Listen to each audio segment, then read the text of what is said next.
Hello and welcome to the Not-A-Cast podcast, the one true chapter by chapter podcast going through a Song of Ice and Fire one chapter a week. I'm one of your hosts, Jeff, better known as Brenda B. Fish. And I'm your other host, Emmett, better known as Poor Quentin. And welcome to the 128th episode of the Not-A-Cast titled House of Leaves Part 3, an analysis of A Clash of Kings Daenerys IV, in which Dany finally joins the Undying for dinner, only to find out that she is the main course. It's like a Twilight Zone episode. I wish this was the modern Twilight Zone reboot, was just the House of the Undying. It would make for like a perfect hour-long episode, wouldn't it? Having never seen that show, I would say yes, because I just trust that you are correct in this matter, because this is not the one where the aliens are going to eat people and they have the cookbook, okay. It's a cookbook to eat, that's what this chapter is. They just secretly want to eat her. I could feel that, sir. I could definitely feel that. So, yikes. Dany is going to almost get eaten at the end of this chapter. Yummy. That's the wrong way to put it. To transition, this episode is brought to you by our Not a Small Council, our Hand of the King, Wolfman Zach, Grand Maester Tim Bob, Troubleshooter of Systems and Designer of Circuit Boards, Lord Commander of the Kingsguard, Mark N., Lord Travis, Master of Ships and War of the Waves, Captain of the War Galley Nightwolf, the ship that stalks the seven seas, and wielder of the Valyrian Steel Trident Summoner, the blade that brings the deep ones. Sir Keith J., Master Whisperers, Lord Philip the Merciful, Master of Laws, Archmaester June, Healer of the Lesser Poxes, Ragged Michael, Ward of the North, Nelson the Hammer, Prince of Dragonscone, Scarlet the Other Woman, and Mistress of Whisperers, Lord Micah, the Quilt Lion, Ward of the West, Herald the Golden Tooth, Master of the Bane Fort, and the Kraken's Bane, Lord James, the Gem that was promised, the High Bearded Priest, Lord Jacobs to the Hand of the King, Lady Xena Valyrian, Sir Jack, Lord of Sir Arthur Dane, and Prince Rhaegar Targaryen, Sad Prophecy Boys Club. His Grace's High Inquisitor, Sir Frank B., Jasper the Cruel, the King's Justice, Lawrence, Prince of Dorne, Kelly, Ward of the East and Mistress of Old Bay of Crabs, Stephen the Steadfast, Master of Hounds, the Blue Winter Rose, Knight of Highgarden, Lady Stephanie, Lord Anonymous, Lord Carlos, Lord Andrew the Restless, the Priest of the Drowned God, the King's Cook, Noli Oli, Master of Cannoli, Sir Source Delica, Low Energy Dent, True Master of the Bane Fort, and True Master of Coin, Lord Penchant for Nostalgia, Queer Alex, Rainbow Commander of the Ladies and Gentle M's, Haldiver, the Waiter for T-Wow, A.A. Ron, Damphair, Prophet of the Forsaken, and High Priest of Euron Crowseye, Lieutenant Glenn, Lord of H-Town, Daenerys of House Golgarian, the First of her name, Princess of Dragonstone, Mistress Fart, the Overwork, Queen of the Pencils, the Eraser in the First Draft, Queen of Monochrome, Devotee the Great, Game of Thrones, Portraits of the Realm, Lady Realist of the Seven Kingdoms, Blender Paints, and Maker of Drawings, Lord Adam T., Lady Alexander of Tarth, Sir Christoph Logus, Bloody Scorpion of the Redfield, Defender of the Letter of Kin, and the Wolverine of House Corgoyle, Lady Elizabeth, Mistress of Horse-Faced Lesbians, Sir Josh Snow, Bastard Bounty Hunter of the North, Surveyor, Chief of Parties in the Frozen Wastes, Lord Peter, Lady Ashley, the Dead Shepherd Reborn, Preacher of the Poor Fellows, Marshall, Harrison, Absent, Shipwrecked in the Jade Sea, Grave, Robb Stark, the Cadaver King and Horror of Harrenhal, Olaf, proponent of establishing a feudal, pseudo-democratic system of great councils wherein every count votes, Sir Tim, the Knight who is guided by voices, Lord Nick, Thucydides, Lord of Plagues, Sir Jack, Lord of Sir Arthur Dane and Prince Rhaegar Targaryen, Sad Prophecy Boys Club, Lord Jean the Splendid, Master of Coin, Ward of Tampa Bay, Lady Anna, the Lovely Castellan, Pat Ironwood, the Blood Royal and Guardian of the Boneway, Lord Charles Tyrell of Highgarden, Lord Paramount of the Manor, Defender of the Marches, High Marshal of the Reach, Ward of the South, and the Heir of House Tyrell, Luke, Lord of Lone Leaf and the Pillar of Autumn, Squid Pro Quo, Master of Zorse, Joe Snow, King of the Metro North and Protector of the Tri-State, Hedgel, Captain of the Airship Arrogance, Squire Matt S., future Sir Matt S., the one who brings balance to the kingdoms, and our newest member of the Not a Small Council. Everyone say hi and give a warm welcome to B-Word, Queen Beyond the Wall.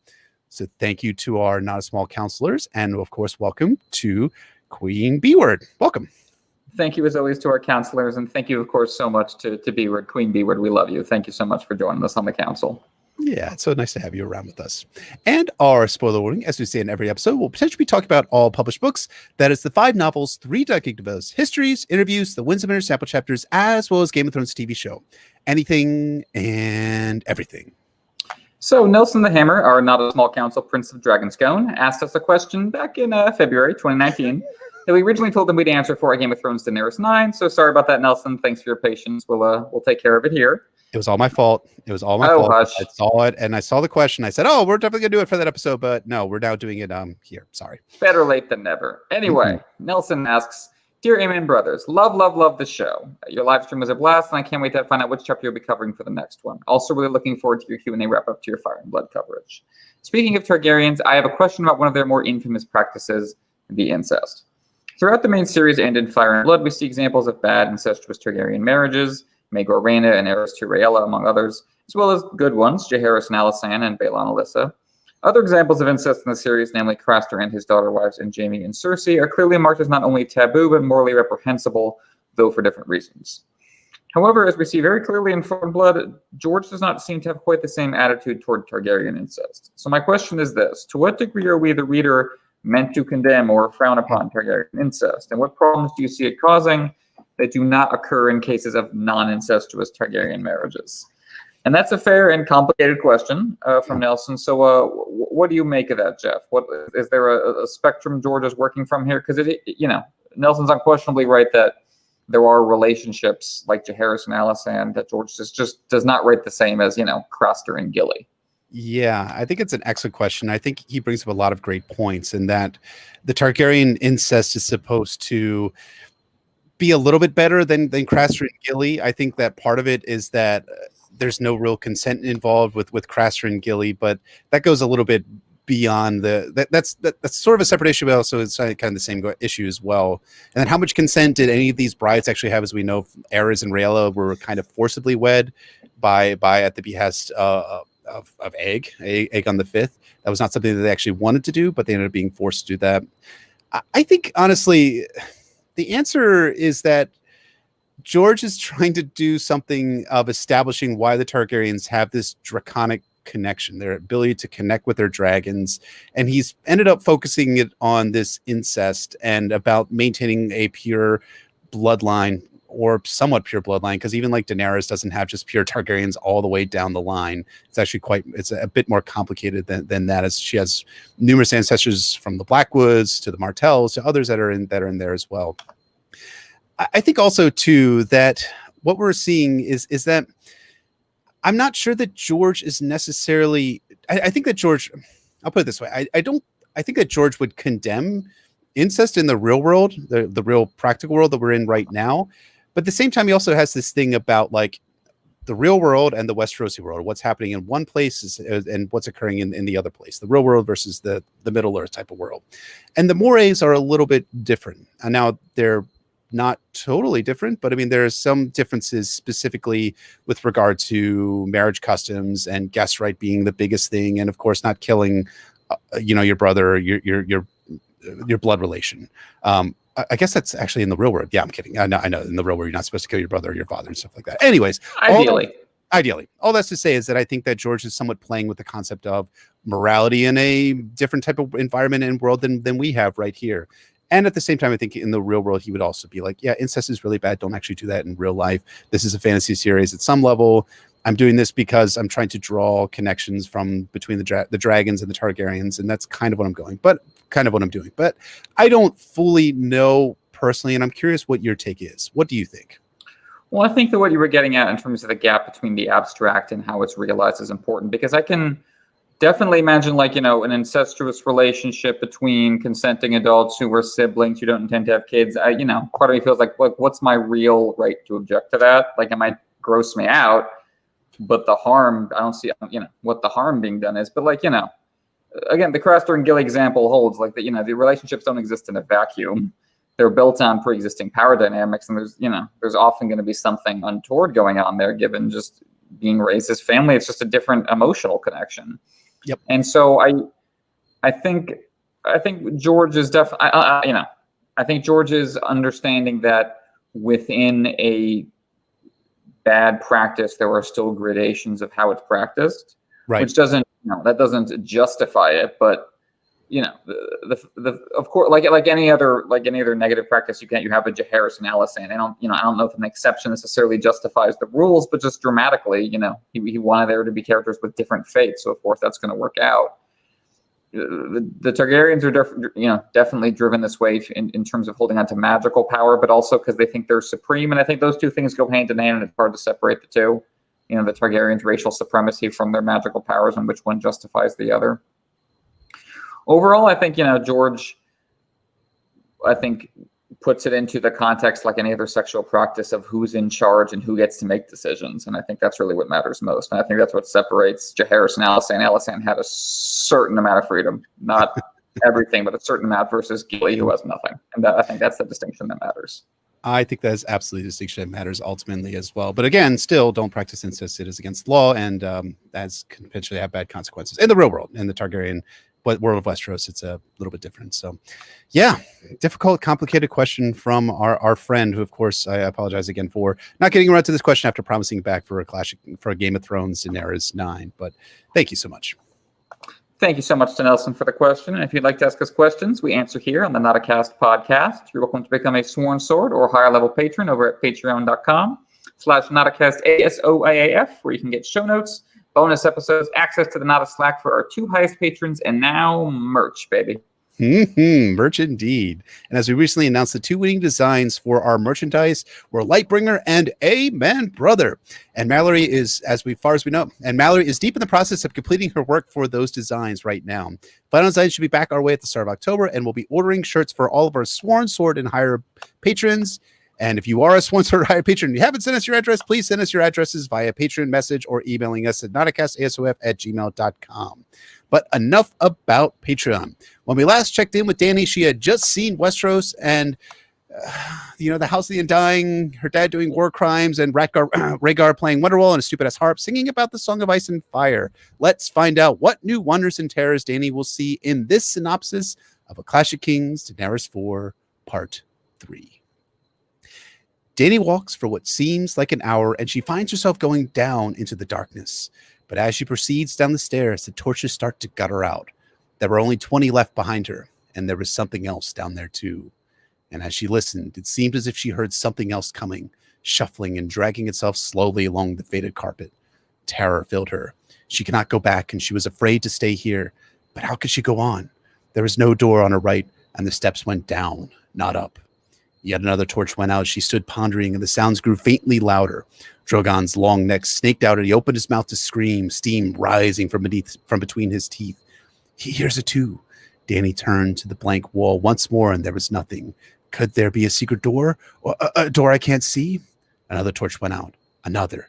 The first door on the right, he said. Always the first door on the right. The first door on the right.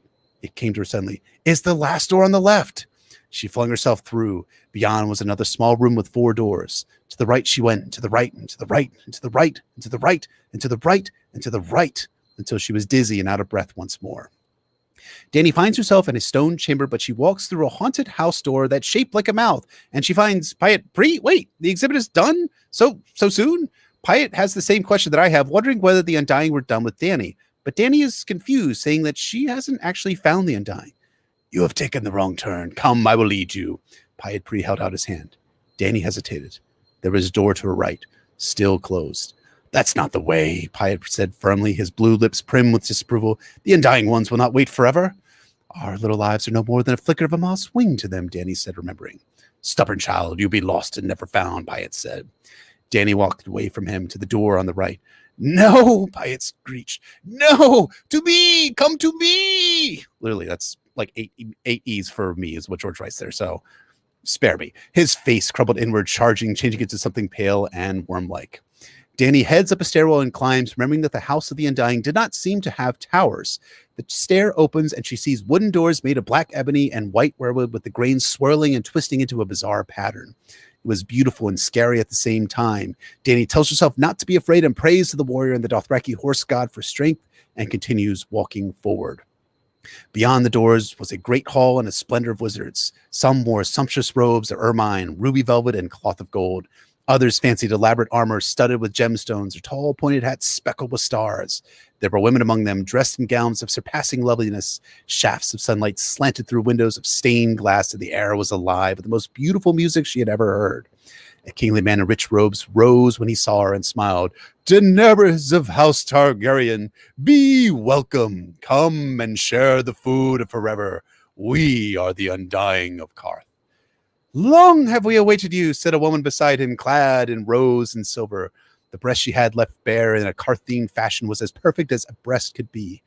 We knew you were coming to us, the Wizard King said. 1,000 years ago, we knew, and I've been waiting all this time. We sent the comet to show you the way. We have knowledge to share with you, said a warrior in shining emerald armor and magic weapons to arm you with. You have passed every trial. Now come and sit with us, and all your questions shall be answered. Dany steps forward, but Drogon jumps and flies to the ebony and weirwood door and begins biting into the wood. The handsome man laughs and calls Drogon a willful beast. By the way, would Dany like to learn how to speak dragon? Huh? Yeah? No? This causes Dany a fair bit of doubt.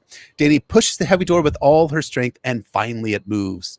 The wizards continue to call after her, but Drogon was flying ahead, and Dany passes into the worst kind of fucked up nightmare that a bad trip could bring. I'm assuming. I don't do the drugs.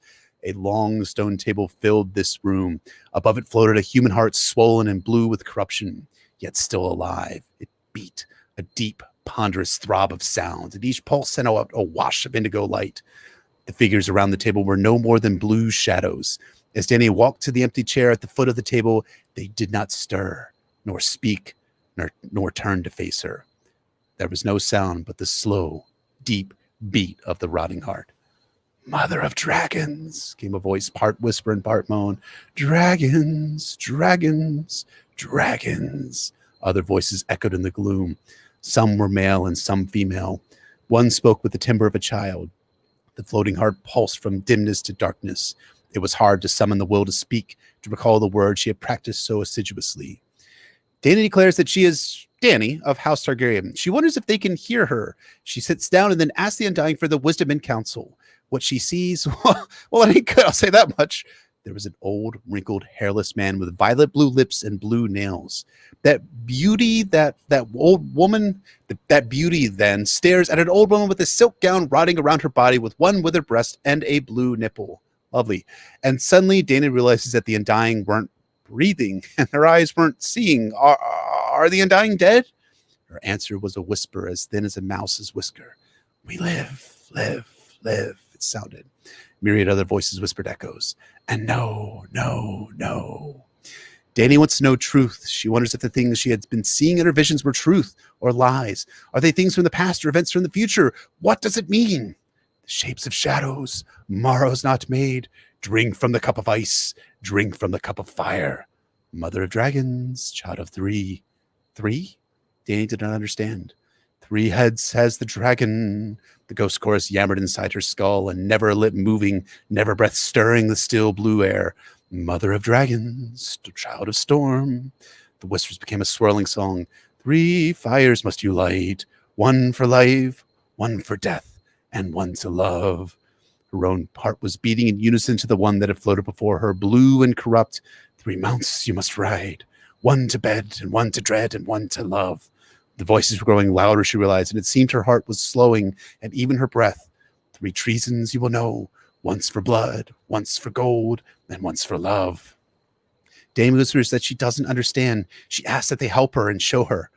Help her, the whispers mocked. Show her. Okay, obviously the Undying are good, folks. Then Phantom shivered through the murk, images, and indigo. Viserys screamed as the molten gold ran down his cheeks and filled his mouth. A tall lord with copper skin and silver gold hair stood beneath the banner of a fiery stallion, a burning city behind him. Rubies flew like drops of blood from the chest of a dying prince, and he sank to his knees in the water with his last breath, murmuring a woman's name. Mother of dragons, daughter of death. Glowing like sunset, a red sword was raised in the hand of a blue-eyed king who cast no shadow. A cloth dragon swayed on poles amidst a cheering crowd. From a smoking tower, a great stone beast took wing, breathing shadow fire. Mother of dragons, slayer of lies. Their silver was trotting through the grass to a darkling stream beneath the sea of stars. A corpse stood at the prow of a ship, eyes bright in his dead face, gray lips smiling sadly. A blue flower grew from a chink in the wall of ice and filled the air with sweetness. Mother of dragons, bride of fire. Go on. Just keep going. We're doing good here. Just keep going. Keep going. Faster and faster the visions came, and one after the other, until it seemed as if the very air had come alive. Shadows whirled and danced inside a tent, boneless and terrible. A little girl ran barefoot toward a big house with a red door. Miri Mazdor shrieked in the flames, a dragon bursting from her brow. Behind a silver horse, the bloody corpse of a naked man bounced and dragged. A white lion ran through the grass taller than a man. Beneath them, other mountains, a line of naked chromes crept from a great lake, and knelt shivering before her, their gray heads bowed. 10,000 slaves lifted blood-stained hands as she raced by, her silver riding like the wind. "Mother!" they cried. "Mother! Mother!" They were reaching for her, touching her, tugging at her cloak, the hem of her skirt, her foot, her leg, her breast. They wanted her, needed her, the fire, the life, and Dany gasped and opened her arms to give herself to them. Wow, this is amazing, right? Yeah, so much to see. Hey, wait, why is Drogon so fucking pissed, angry, and screaming? Suddenly, the visions were gone, ripped away, and Dany's gasp turned to horror.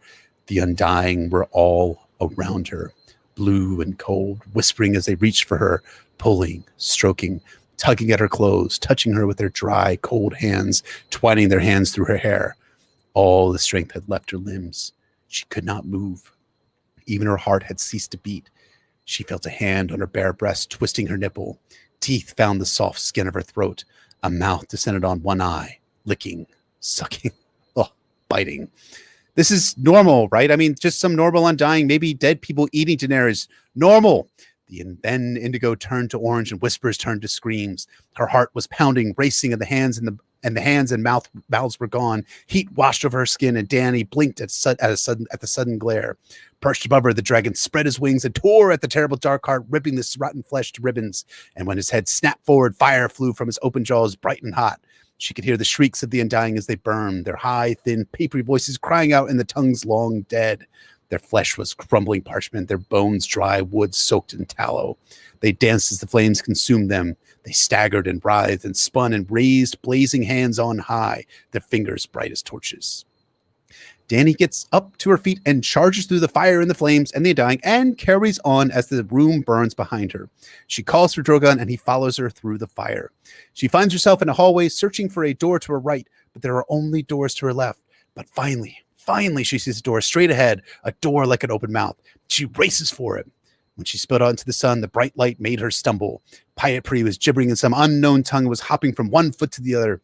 When Dany looked behind her, she saw thin tendrils of smoke forcing their way through the cracks of the ancient stone walls of the Palace of Dust and rising from beneath the black tiles of the roof. Howling curses, Pyatri drew a knife and danced toward her, but Drogon flew at his face. Then she heard the crack of Jogo's whip, and never was a sound so sweet. The knife went flying, and an instant later, Rakara was slamming Pyat to the ground. Sir Jorah Mormont knelt beside Dany in the cool green grass and put his arm around her shoulder. Whew. And that is A Clash of Kings Daenerys 4 Part 3 and the conclusion of a top 5 most important chapter in all of A Song of Ice and Fire. You have to admit, the end of this chapter is wonder and terror, baffling and exciting, skin-tingling fun, and fucking horrifying. This is it. What did you think of this chapter, sir? So there are 3 chapters in A Clash of Kings that I love the most. The Holy Trinity of Dany 4, Davos 2, and Catelyn 7. In all 3 of those chapters, George builds to the reveal of a shadowy light in the darkness, the corruption of life and beauty, unveiling itself to the POV. In Catelyn 7, as we'll get to, that figure is purely human. It's Jaime Lannister. But in this chapter, as in Davos 2, the revelation is magical in origin, and so functions as a window onto how the author sees the forces of life, death, and beyond that define this world. Davos 2 danced around the shadow, the thing that killed Renly which no one could name, until it was reborn to kill again. Dany 4 draws us closer and closer as we go to the Undying, who are central to George's conception and conveyance of the story, despite this being their sole appearance. As with Melisandre's shadow birth, all the build-up could not prepare us. George's writing achieves a level here that approaches the mythological. Its naked ambition could have proved catastrophic in lesser hands, but form meets content at every turn. Pure, unfiltered imagery exploding into the mind's eye is matched by a master craftsman's attention to structure. Our friend Stephen Atwell compared Varys to a classical composer and Littlefinger to a jazz improviser once, and in this chapter, George is somehow both at once. He really, really is, and I think it's just impressive how this chapter is just written. I mean, beyond the visions, beyond prophecy, beyond all the emotional callbacks to Dany's past, we're deep in George's exceptional, really, in terms of writers, an outstanding ability to convey plot and mood through writing the good words, as they say. It's color, it's copper skin, silver hair, a flaming horse. It's evocative wordplay, painting expressionistic pictures, rubies flying like drops of blood. It's the intensely horrifying imagery when the Undying come for Dany, their mouth on Dany's eye, licking, sucking, biting. I mean, gosh. So look, I mean, the content of this chapter is just magnificent from soup to nuts, but I want to highlight just the way that George actually words his classical composition and jazz improviso, whatever however it's pronounced, how he writes anyways. By God, it's a green lime wedge perched atop the blue mountains of my perspiring core is light. Did I do the words right here, George? Please say yes. The true magician here ultimately isn't those cannibal druggies. It's George at the keyboard, and this is just a magnificent example of some of George's best writing in all the Song of Ice and Fire. He's playing every string perfectly, moving us between tones seemingly without effort. And, so picking up from where we were last time, Dany had just left the vision of Rhaegar. And, so far, House of the Undying has only teetered on the edge of outright horror. It's keeping its feet firmly planted in the territory of high fantasy. Sure, many of the images were shocking, but they were contextualized as passing images. The vision of Rhaegar title dropped the series and seemed to serve as the still point core of fantasy itself. And now it's gone, and we're alone in the dark. Dany keeps going down the hallway until she reaches a stairway going down. She's not supposed to go down. She's not supposed to go left, but there haven't been any doors to her right. And when Dany looks back, the torches are going out, one by one, and she hears something coming for her. The threat suddenly seems real. It stepped out of the rooms, the visions, the story, so to speak, to hunt Dany, the reader, through the fourth wall. It's an effective scare because we could imagine ourselves in that scenario. Now, it is possible that there's nothing there at all. Dany is extremely high right now, and George pointedly refuses to confirm its existence visually. But then again, Drogon screams as if something is there, if only another illusion. So what does it represent, this beast hunting Dany in the dark? In terms of the plot, George is communicating to us that the Undying might not be playing by their own rules. Dany has done it all right, yet she seems doomed in this moment. I mean, oh yeah, sure, she figures out that the last door on the left is the first one on the right, which fits the go back to go forward, movements of her story. But come on, Pietri did not warn her about monsters in the hallway. This seems to me like a clue that once again the Carthene are cheating. The Pureborn fleeced Dany even as she followed their Byzantine social norms in order to get to meet them. And the same thing is happening here on a more magic and psychedelic level.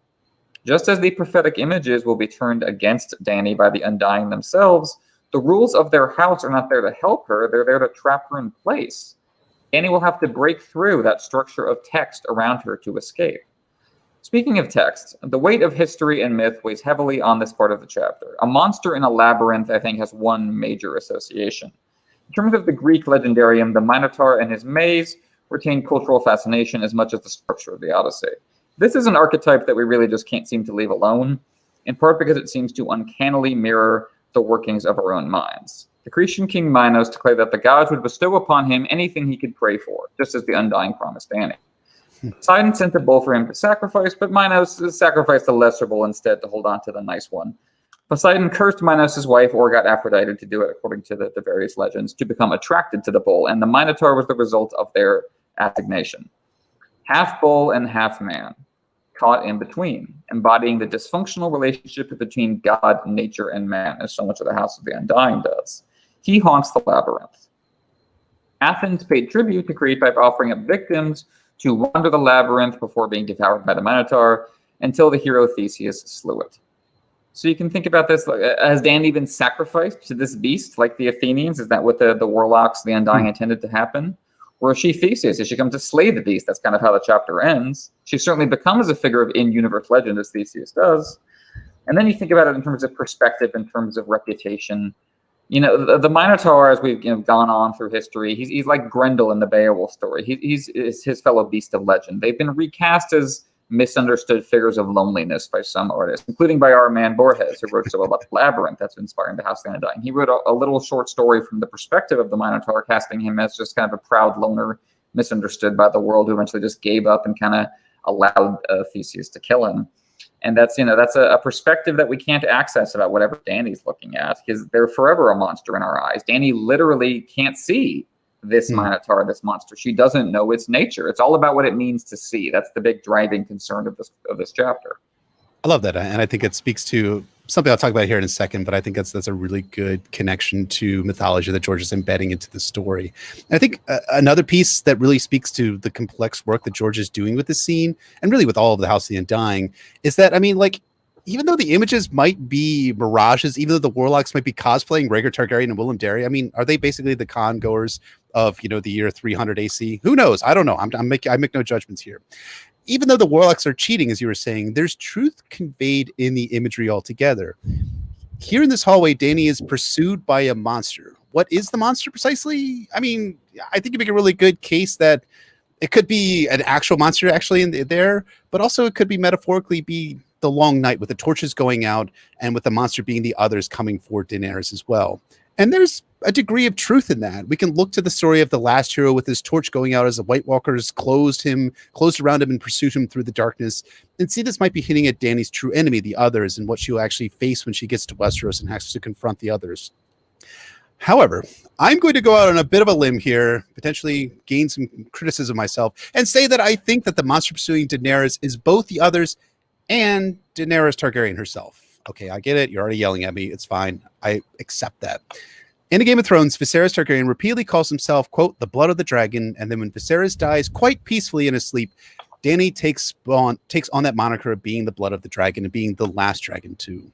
Dany draws an identity from the ancestral heritage of the Targaryens and finds an inner strength in that identity, brought about even more strongly with the birth of the dragons at the end of A Game of Thrones. Then in A Storm of Swords, moving head forward a little bit, that Storm of Swords gives that identity more meaning with her using dragon fire to free the slaves in Astapor and liberate most of the slaves in Slaver's Bay altogether. But then at the end of her Storm of Swords arc, she crucifies 163 great masters in vengeance response to their murder of slave children along the milepost to Meereen. And when she was crucifying these men, she felt like a, quote, avenging dragon. But as she died, she started to feel a little bit guilty. Come Dany's first chapter in A Dance with Dragons, she finds out that Drogon burned and ate a child, Hazia. Her next chapter, Dany 2 in A Dance with Dragons, closes with this haunting line. Mother of dragons, Daenerys thought. Mother of monsters. What have I unleashed upon the world? A queen I am, but my throne is made of burned bones and it rests on quicksand. Without dragons, how could she hope to hold Meereen, much less win back Westeros? I am the blood of the dragon, she thought. If they are monsters, so am I. So yes, I do think that it's the others pursuing Daenerys with all the last hero imagery. I do think there could potentially be a real monster down there with the House of the Undying pursuing Dany with the torches guttering out behind her. But I also think it's a darker version of herself pursuing her too. Her father and her brother's memory and the ghosts and their ghosts, and also her own inner dragon and the potential monster that lives within her and within the heart of every human being that exists on Planetos.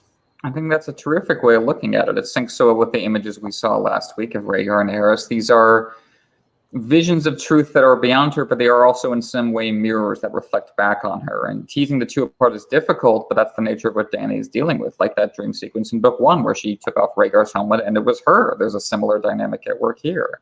And then she moves on from this little hallway of doom section of the House of the Undying, and she runs into her next vision, the vision of a fake Piat Pri. So this one isn't as emotionally depthful as the rest, but it is notable in terms of how the House of the Undying works and what it is the Undying want. It works along the same lines of the vision of the House with the Red Door. It is a familiar space. It's not a vision of the unfamiliar past/future, and someone Dany knows is trying to lure her into stepping through the door. It's part of the House of the Undying as a temptation, Karth trying to get Dany stuck in place. And Dany solves it in the same way a reader realizes that details don't add up. Unlike Willem Dafoe, this Piat Pri is potentially the real deal. You know, Dany isn't gullible to believe this might be him. It's conceivable she somehow found her way back to the entrance. You think about characters in stories like Dark City or Total Recall that don't know whether or not they're in virtual reality and have to examine clues. Dany quickly sees through it. He says that she took a wrong turning, but we know she didn't. Dany sees another door to her right, and he says, well, that's the wrong way, without any further elaboration. He says the Undying won't wait forever, trying to, hurry her along. Dany remembers that Piat said the Undying don't think of time like we do, so no, they will wait forever. And this is a parallel to what we talked about in Arya 9 with Zach, about how Arya outfoxed Jock and Hagar due to her understanding of the rules of fairy tales from old man stories. Dany has kept in mind the rules of the House of the Undying, the rules of Wonderland and the Labyrinth, even though they don't make sense. And so she has managed to pass the test. The vision so far can be sorted into 2 trios. This is the 6th vision, so 2 trios, 2 triptychs curated for her. In the first trio, we had 2 images of the horrors of war, the woman under assault by the kings and the Red Wedding, and then a temptation of peace, Willem Darry, the house with the red door. And Dany has to resist it despite the other images making her long for that peace. In the second trio, we have had 2 images of the folly of prophecy from Eris and Rhaegar. Now Dany must outwit a false image, a false prophecy, you could say, by remembering the rules she must follow. This vision, however, ends very differently from the Willem Darry one, its equivalent. In this one, the fake Piat Pri suddenly gives away the game, calling out to Dany threateningly as she runs away, crumbling into something worm-like. And isn't it like so metal that his face collapses and turns into that worm-like thing? It's so awesome and gnarly as well. And this is also something we see in The Forsaken when Dampere looks at what he thinks is his brother Uragon. Shout out to our episodes on The Forsaken, which we were concluding at the end of this week, recording anyways, and releasing out for our patrons. And what is it that Yuri says to Aeron there in that scene? Worms await you, Aeron. And immediately after that, Yuri's face sloughs off, and we find out that it's not Uragon Greyjoy in there after all. It's instead Euron Greyjoy's face underneath. Given that touchstone of what Aeron sees in The Forsaken, I think we can probably attribute Piat Pri's face dissolving into worms to the Shaven Evening having a bit of an impact on Daenerys Targaryen here. Having never done the drugs, can we say that the, quote, worm is turning? Absolutely. And yeah, this is the bad trip, battling with the good trip throughout this chapter. It's a comforting, sunny image. Oh, okay, you can just start over. I'll take care of you. But it's hiding a hideous vision of decay and death, that worm face emerging. The shiny lure of story is being used to cover up entropy, the city of bones that will dominate Dany's story in the end. It's poking through the surface. I talked last week about the Willem Darry that Dany sees in the vision potentially being a spirit world resident of the House of the Undying, disguising themselves as Willem Darry. But it seems like this one really might be someone else coming through Piat Pri's face at the end there. As with the hallway, the horror is ramping up as the trip gets heavier in Dany's mind. We've gone from like vision she can look at to something's in the hall, something's trying to, worm-like is trying to get her. All that culminates with the Undying, and the audience gets to feel that intensity. Dany just barely avoided being claimed by whatever that thing is, a grasping entity of the reflected world beyond the physical. It's powerful, but pitiful in its screeching, crumbling state as it reaches for her. It's not something you want to be like, and that leads perfectly to the Undying. It absolutely does. And when we get in depth on each of the visions, to include this one, I think we see more and more the different temptations that the Warlocks and the Undying, or both, are using to keep Dany in the House of the Undying forever. I mean, last week it was visions, weaponized nostalgia, utilizing the House of the Red Door, visions of Rhaegar, terrifying visions of Aerys, and the Rape of Westeros too. Here, this seems like a more minor temptation, as you were talking about, mislead Dany to go through the wrong door in order to keep her trapped in the House of the Undying.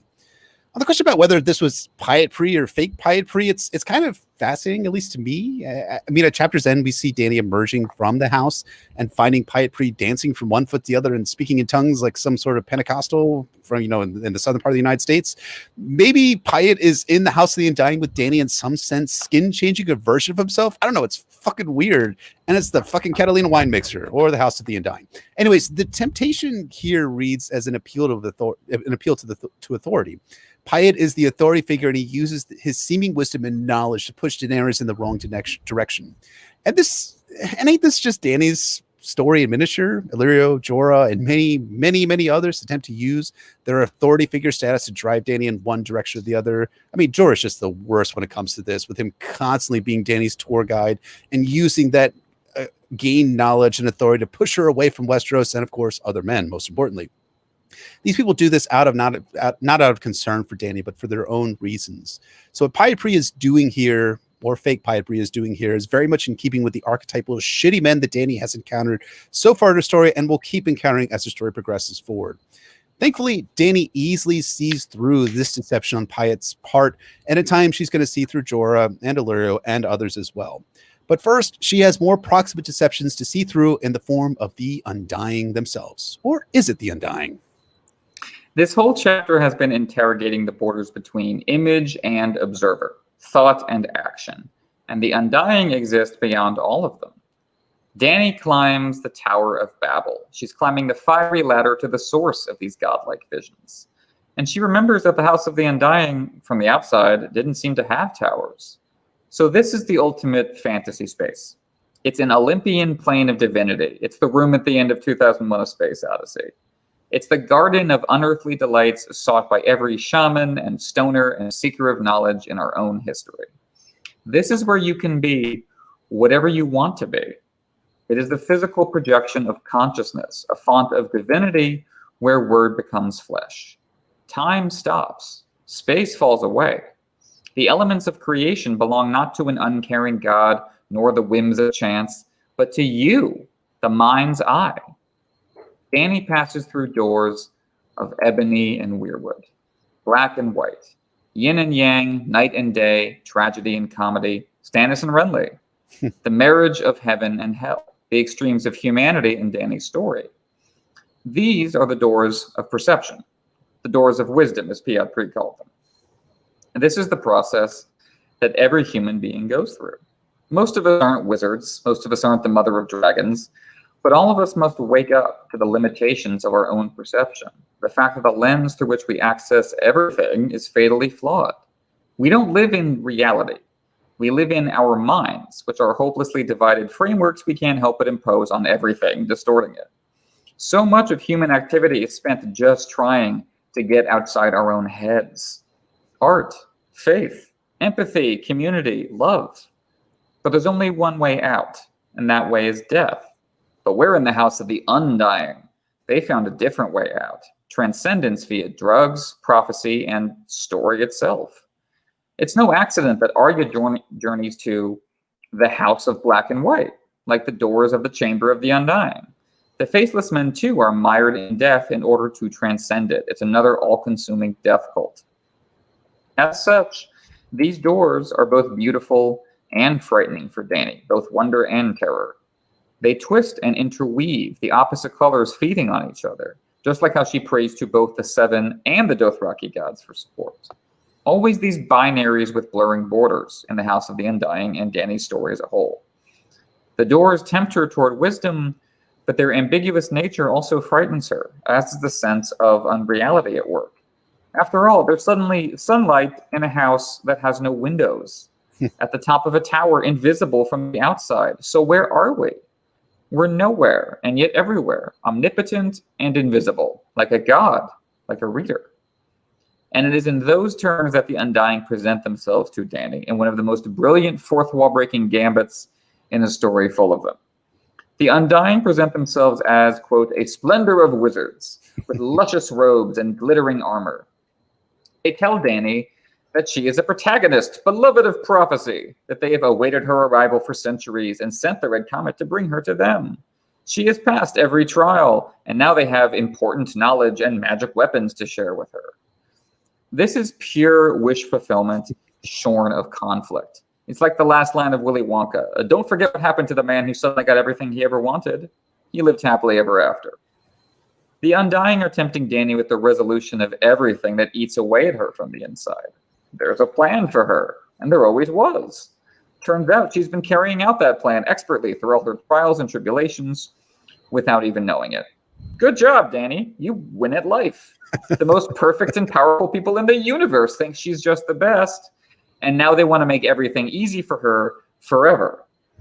Dany was right that the comet was a sign sent to her. She was right to seek wisdom amidst all the snares and false faces of Karth. She has completed her character arc, according to the Undying, and she shall now be rewarded. With power, of course, but also that sense of completion, satisfaction. The Undying offer Dany the serenity that will continually be denied to her in Slaver's Bay. Nothing there is ever as simple as she wants it to be. Absolutely. I can't wait for this chapter to get to Storm and the Dance of Dragons, specifically on Slaver's Bay. And I think the other aspect, too, is that the Undying fashion the external world around Dany, utilizing science importance to paint a narrative that all points to one person, Daenerys of House Targaryen. Is it objectively true that all the signs importance are pointing to Dany? I mean, maybe. I mean, check back at our discussions on Dany 10 from A Game of Thrones and Dany 1 from A Clash of Kings for more of that discussion. But do the Undying actually know all of this, or are they taking the true signs and wonders and saying it points to them? Look, Dany, everything that you've ever wanted, it's all pointing directly back at us. Signs, wonders, everything is all leading here to the House of the Undying. And this reads like the latest iteration of something that we saw and we examined at significant depth at the start of A Clash of Kings, where everyone is fashioning the comet to fit their narrative. The comet was heading east. That meant that the comet was telling Dany to come east to Karth and to the Undying, right? I mean, probably not. And the Undying know this. That's what makes this specific bullshittery appear so galling. I mean, I say appear because what's the functional difference in end state between Melisandre fashioning nature around Stannis and stating that it's his comet and what the Undying do to Dany here? I don't think there's actually really much of a functional difference. Prophecy and wonder are mummers' tricks, shadows on a wall, drink, that ensnare people into falling behind whatever ideology the magician, the priest, or the priestess wants people to fall behind. The House of the Undying is not the end game for Dany. It's a pit stop along her road to destiny. But as we've been saying, the House of the Undying is about the reader as much as the character, our own doors of perception along with Dany's. The Undying aren't being framed here only as Dany's dreamweavers. They are the embodiment of the most basic narrative elements of fantasy. The tropes are as simple and unadorned as they could possibly be. Pointy wizard hats, stilted declarative dialogue, magic weapons for the hero. This is George breaking past all the sedimentary layers of history built into the genre, all the adult complications, to reach the childish core of it. For kids, fairy tales are spaces of projection, acting out the stories with yourself as the characters. The Undying in this scene are deliberate stock archetypes, empty vessels of awesome to imagine yourself into. They're creatures of song. That's why we hear music with no musicians. I brought up Mulholland Drive talking about this chapter, and there's a scene in that movie where a character comes onto a stage and points out that all the music they're hearing is recorded because there is no band, there is no musicians, no Ibanda. And that points to the kind of the manipulated nature of art. And the same thing is happening here. We hear music because we're inside music, the Song of Ice and Fire. What the Undying say is the temptation for Dany. But how the Undying look and talk, that's a temptation for the fantasy reader. In both cases, we yearn for simplicity. Dany wants everything to work out, and we want childish comfort. In both cases, George is encouraging us to check our instinctive desires and dig deeper with our critical faculties. That's the true arc of this chapter. We're being shown what everything working out for our favorite character would look like. And it's a trap, nothing but an image lacking substance. We have to grow up. We have to put aside our childish things, our wish fulfillment relationship to the stories we tell ourselves about ourselves. George understands the gut visceral appeal of fantasy, a better world realized. But when he grew up, he looked back with a skeptical eye. The surface can easily be mistaken for substance, so people who absolutely do not believe in a better world can pretend they do. The Undying weave a web of propaganda around Dany, reshaping everything into a narrative that seems to empower her, but really empowers them. We sent the comet. We hold the key to your destiny. It's comforting in the same way storybook fantasy is comforting, the way Willem Dary's loving outstretched hand was comforting. But Willem Dary is ash and dust, and these comforts are being framed as deceptive disguises. The Undying are cosplaying as perfect fantasy characters, as you were saying, and this is where the mirror of the House of the Undying finally turns on the audience. This is us. This is what we do as fantasy readers. This is what we do as cosplayers, as podcasters, as panelists, as fan fiction writers, etc.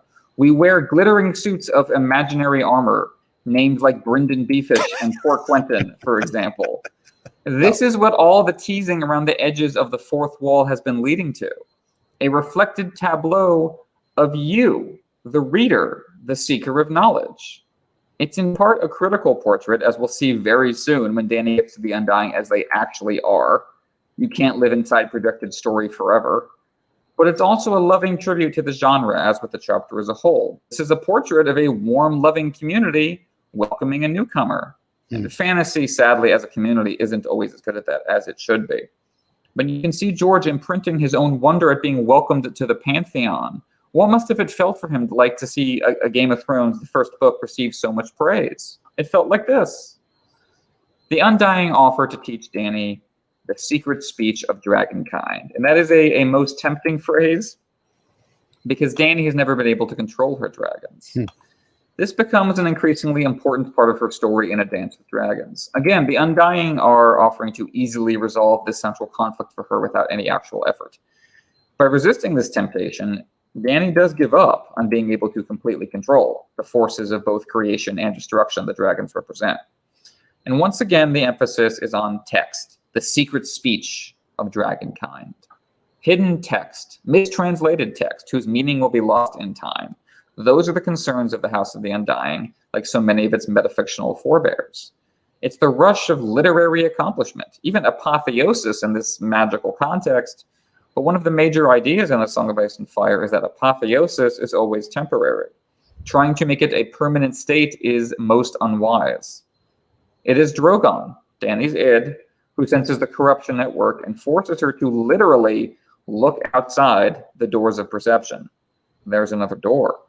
It's older, splintered, and plain. Critically, it's gray, the merging of the black and white colors of the other doors. This is reconciliation, the emerging truth. It stands to the right of the doors of perception, and so Dany goes through the gray door, once again proving, like Arya, that mastering fairy tale rules through literary analysis wins the day, despite Dany being high as balls. The projected Undying chase her with voices sweeter than song, like the Song of Ice and Fire Rhaegar was talking about. It's the lure of pure narrative, overwhelming in its appeal, but it's always a manipulated image that Dany has just barely dodged. I think you're absolutely right. I think we see that with Willem Darry and with Rhaegar. Both Willem Darry reaching out for Dany and Rhaegar attempting to tempt her with the lure her with the harp. I think also like the colors, black and white, they're powerful ones that George does a lot of work with. The trunk and branches of werewoods are white with red leaves. The whites have white faces with cold black hands. The temple of the Faceless Men is called the House of Black and White. And yet, this is not a black and white world, much as their own world isn't. George has talked about how he doesn't like black and white characters in story or black and white plots either. He likes gray, and all of the characters are gray, as he says over and over and over again. And I love the detail you were alluding to about how the door's grains are swirling and twisting with a strange interwoven pattern. Part of me thinks that George is going super meta here with Dany as the reader avatar. It's kind of uncomfortable for us as readers to examine a work of fiction in which the characters and moral stakes are not really as clear-cut as we might like. Now, while George himself has spoken frequently and often about his great love for Tolkien, he's, as you were talking about, when he looks back at fantasy that he grew up in loving in his youth, he's looking back at it now as an adult and looking at the phrase that Tolkien uses, Aragorn ruled wisely and well, as the endpoint for Aragorn's arc, and going like, hey, wait, what did Aragorn do to all the orcs and the orc babies? What was Aragorn's tax policy? I mean, fans too roll their eyes at George here talking about the tax policy. But he's calling Tolkien to the mat to add the gray between back into the stories, to add gray and ambiguity back into fiction itself. So here, George is calling us to look away from the glittering images of the Undying as they wish to appear, rather, and instead go through the strange and twisting door to see the world as it actually is, gray. Yes, I love that. So what does Dany perceive when she takes this better path? What truth does this unveil for her? All through these episodes, we've been talking about the House of the Undying as the ultimate shadow on a wall, the projected image from Plato's cave. It's a fantasy so immersive it comes to resemble reality, with a little help from psychedelic drugs. It's a dream world, a fiction you can live inside.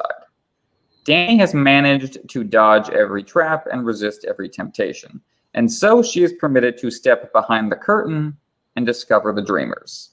Here at last is the reality of the House of the Undying, or as close to reality as we can get. Here is the center of power, the true face of Qarth, the eye of the beholder. It's an image of absolute indulgence. Humanity so enthralled to its own satisfaction that it becomes hollowed out of all purpose and meaning. The Undying are gathered around a table, over which hovers a heart. It is blue with corruption. It should be dead, but it's not. It lives on, hideously. It beats, generating not only sound, but light, a wash of indigo light, as George describes it, that seems to bathe the room and its inhabitants, staining them like the shade of the evening stains the lips of those who drink too much of it. This heart has literal and figurative implications, like the rest of the imagery in its house. I say its house because the heart, not the Undying, seems to be the primary resident, the source of all the power and visions. It is the center of the maze, and the Undying built their house around it. On a literal level, the heart is what allows for the creation and manipulation of the divine imagery seen throughout the House of the Undying. The imagery gets wilder the closer you get to the heart and the more time you spend around it.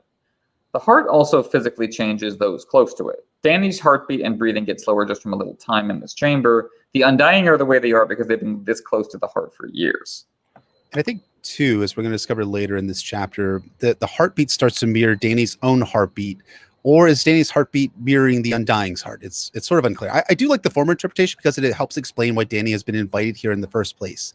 She's food, as we'll find out soon enough, and her heartbeat, her flesh, are consumables for the Undying. The heartbeat of the bloated, corrupt human heart is a vampire, metaphorically speaking. Of course, the real vamps are the Undying themselves, drawing its rhythmic beat from Dany's living heart. And in a book where we have the fiery heart of R'hllor found in Stannis' sigil, representing Stannis setting his own heart on fire in the form of burning Shireen, we should maybe think about the Undying heart in similar lens. Is this a reflection of Dany's heart, present or future? It could be. It may also be another of George's warnings to Dany of what her heart will become if she allows the monster to come to the fore. Swollen and bloated with corruption, two hearts beating as one, as the song in Westeros says. This is the warning to Dany that continues from the monster in the hallway before, at least in my opinion. I totally agree, and it's also the other side of the coin from the previous image of the Undying dressed up in their finest. George is showing us the nature of magic in this world. The Undying can't really tell the difference between reality and fantasy anymore. So who cares if their real bodies are decrepit mummies? They can just imagine ones they like better. One of the projected Undying in the previous image was a woman with a bared breast in the Carthene style. And one of the real Undying also has a breast exposed. So, okay, that's her. And in the first image, the breast was, as George describes it, as perfect as a breast can be. And this one is withered. One is the idealized self-image projected into art, and the other is aging and mortality. The only thing as universal as death is the desire to escape death. And that desire is so powerful that it has animated all-consuming delusion. The Undying have become so inhuman, empty vessels for the power coursing through them, that Dany wonders whether they are dead at first. And yeah, this is who Dany could become if she descends into dragon dreams, so enthralled to the vanished past and infinite future that she forgets the present. On the more figurative side of things, this heart is the human heart in conflict with itself, the concept that George says drives the whole series. It's dead, but alive. Its beat is sound, but also image. It creates visions of truth, kind of. Reconciling its contradictions in search of wisdom is what Dany has come to do. Wisdom is what she asks for from the Undying. In the process, she hopes to reconcile her own contradictions, her own human heart in conflict with itself. But the Undying couldn't really help her do that even if they wanted to. It's another meta statement about the nature of narrative itself. This heart is a story engine, spitting out manufactured audio-visual tableau like it's the spirit of cinema brought to life. Bearing witness to it is so arresting that it has led the Undying to give up on everything else life has to offer. They live and they know, as they say, art conquering death, waxwing slain reflected in the window pane. But they are stuck on that side of the looking glass from everyone else, paused in time and therefore alone. One of them is even still a child like many fantasy readers. The Undying aren't just a high fantasy opium den. They're a reflection on reader, author, and the evanescent meeting point of both within text. Dany wants truth. She wants the Undying to unravel all the images she just saw. But all they can offer her is more images, shadows, the cup of ice, the cup of fire. This is what it looks like when you fall down the rabbit hole of story so far that you can never make your way back to the surface. The framework is so powerful that it replaces you, mind and body. It's a warning, a cautionary tale, and it's coming from a man who has dedicated himself to storytelling. The doors of perception can slam shut behind you. A cautionary tale. Could you say that Dany is the cautioner here in this case? Good. Yeah, the cautioner's tale indeed. So not only do the doors of perception slam behind you, they laugh at you, they make fun of you, as Dany's going to find out. Help her, the whispers mocked. Show her. And George gets asked many, many times about major plot points that haven't occurred in the novels yet. Example given, at Balticon, some probably very nice person whose family loves them very much asked a super fucking dumbass question about who Jon Snow's mother was in 2016. My God. Ugh. Now, look, you have a question you desperately want George to answer. Shoot your shot if you see him at a convention or in an email or whatever other format you can get him in. But don't be surprised if the dreamer tells you to, quote, keep reading or have another cheese doodle. Yes, the cheese doodle thing is something that George R. R. Martin has told people before when they asked him a particularly in-depth question about the future of the story. The point being is that the Undying work as the avatar of George and characters in their own right, I guess, and they're calling readers and Dany to keep reading and live her own story. But as always, as often as George keeps telling fans to keep reading, he will also provide fans with little treats, little things that let us know that something is coming down the road. The Undying do that here, and they also are providing little treats for Dany, visions of truth and wisdom, the shapes of the past and the future. Sadly, though, these are not the Abramowski family who always had a handful of Reese's peanut butter cups they give to each kid during Halloween in my neighborhood growing up. They're more like the witch from Hansel and Gretel from Grimm's fairy tales who lures the children into her house with treats in order to eat the kids. Yikes, wait a second. Exactly. It's that same kind of labyrinth with the breadcrumbs in Hansel and Gretel that lines up so well with Borges, talking about the Minotaur, talking about the Shining. All these stories come together so perfectly. And of course, the Undying represent authors as well as readers. They've been immersed in imagery so long that they have learned to manipulate it. That's why they were able to present themselves as shining, smiling fantasy archetypes to Dany, seeing if she would fall for that image.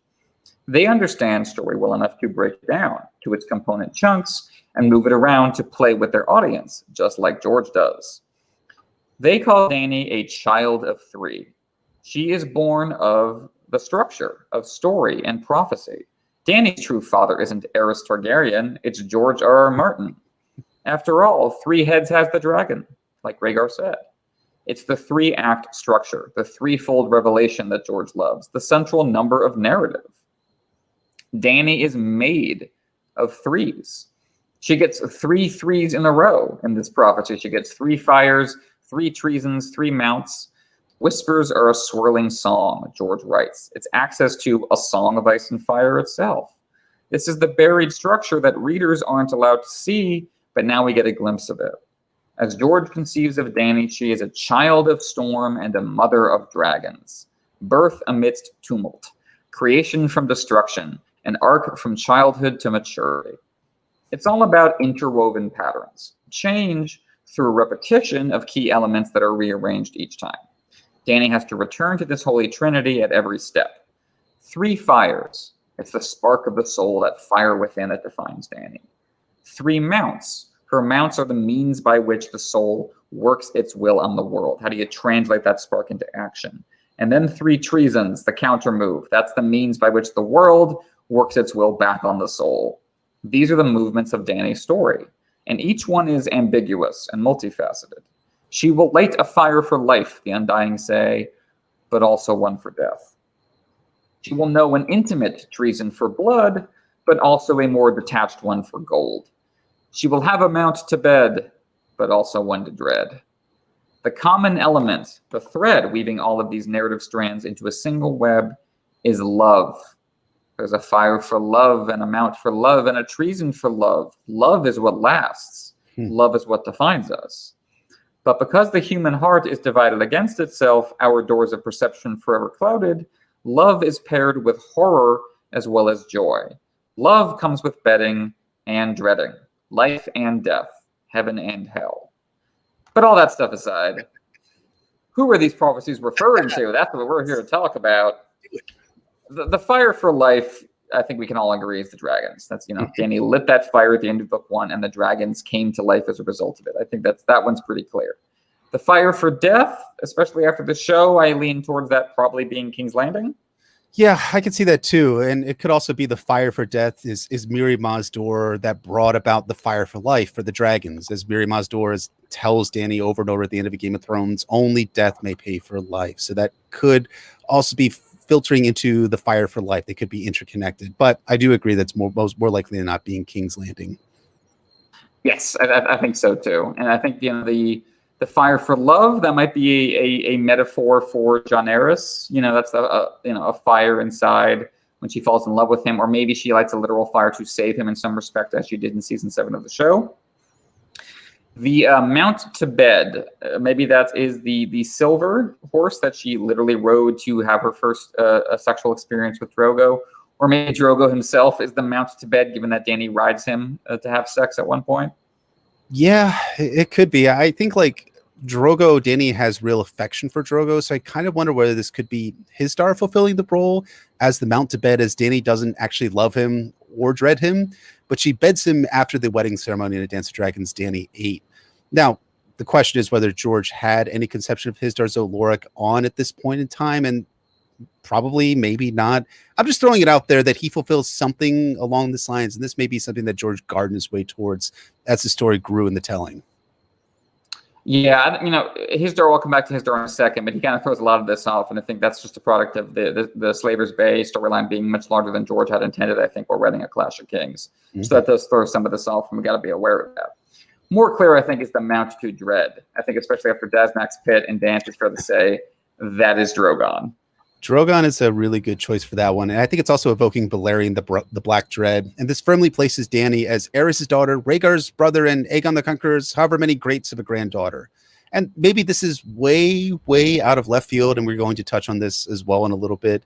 But could George also be alluding to Euron Greyjoy as well? I mean, given the fact that Euron sends Victarion after Daenerys to be his bride from the Reaver chapter from A Feast for Crows, I bring it up as a possibility, but I think he fulfills other parts of the prophecy better.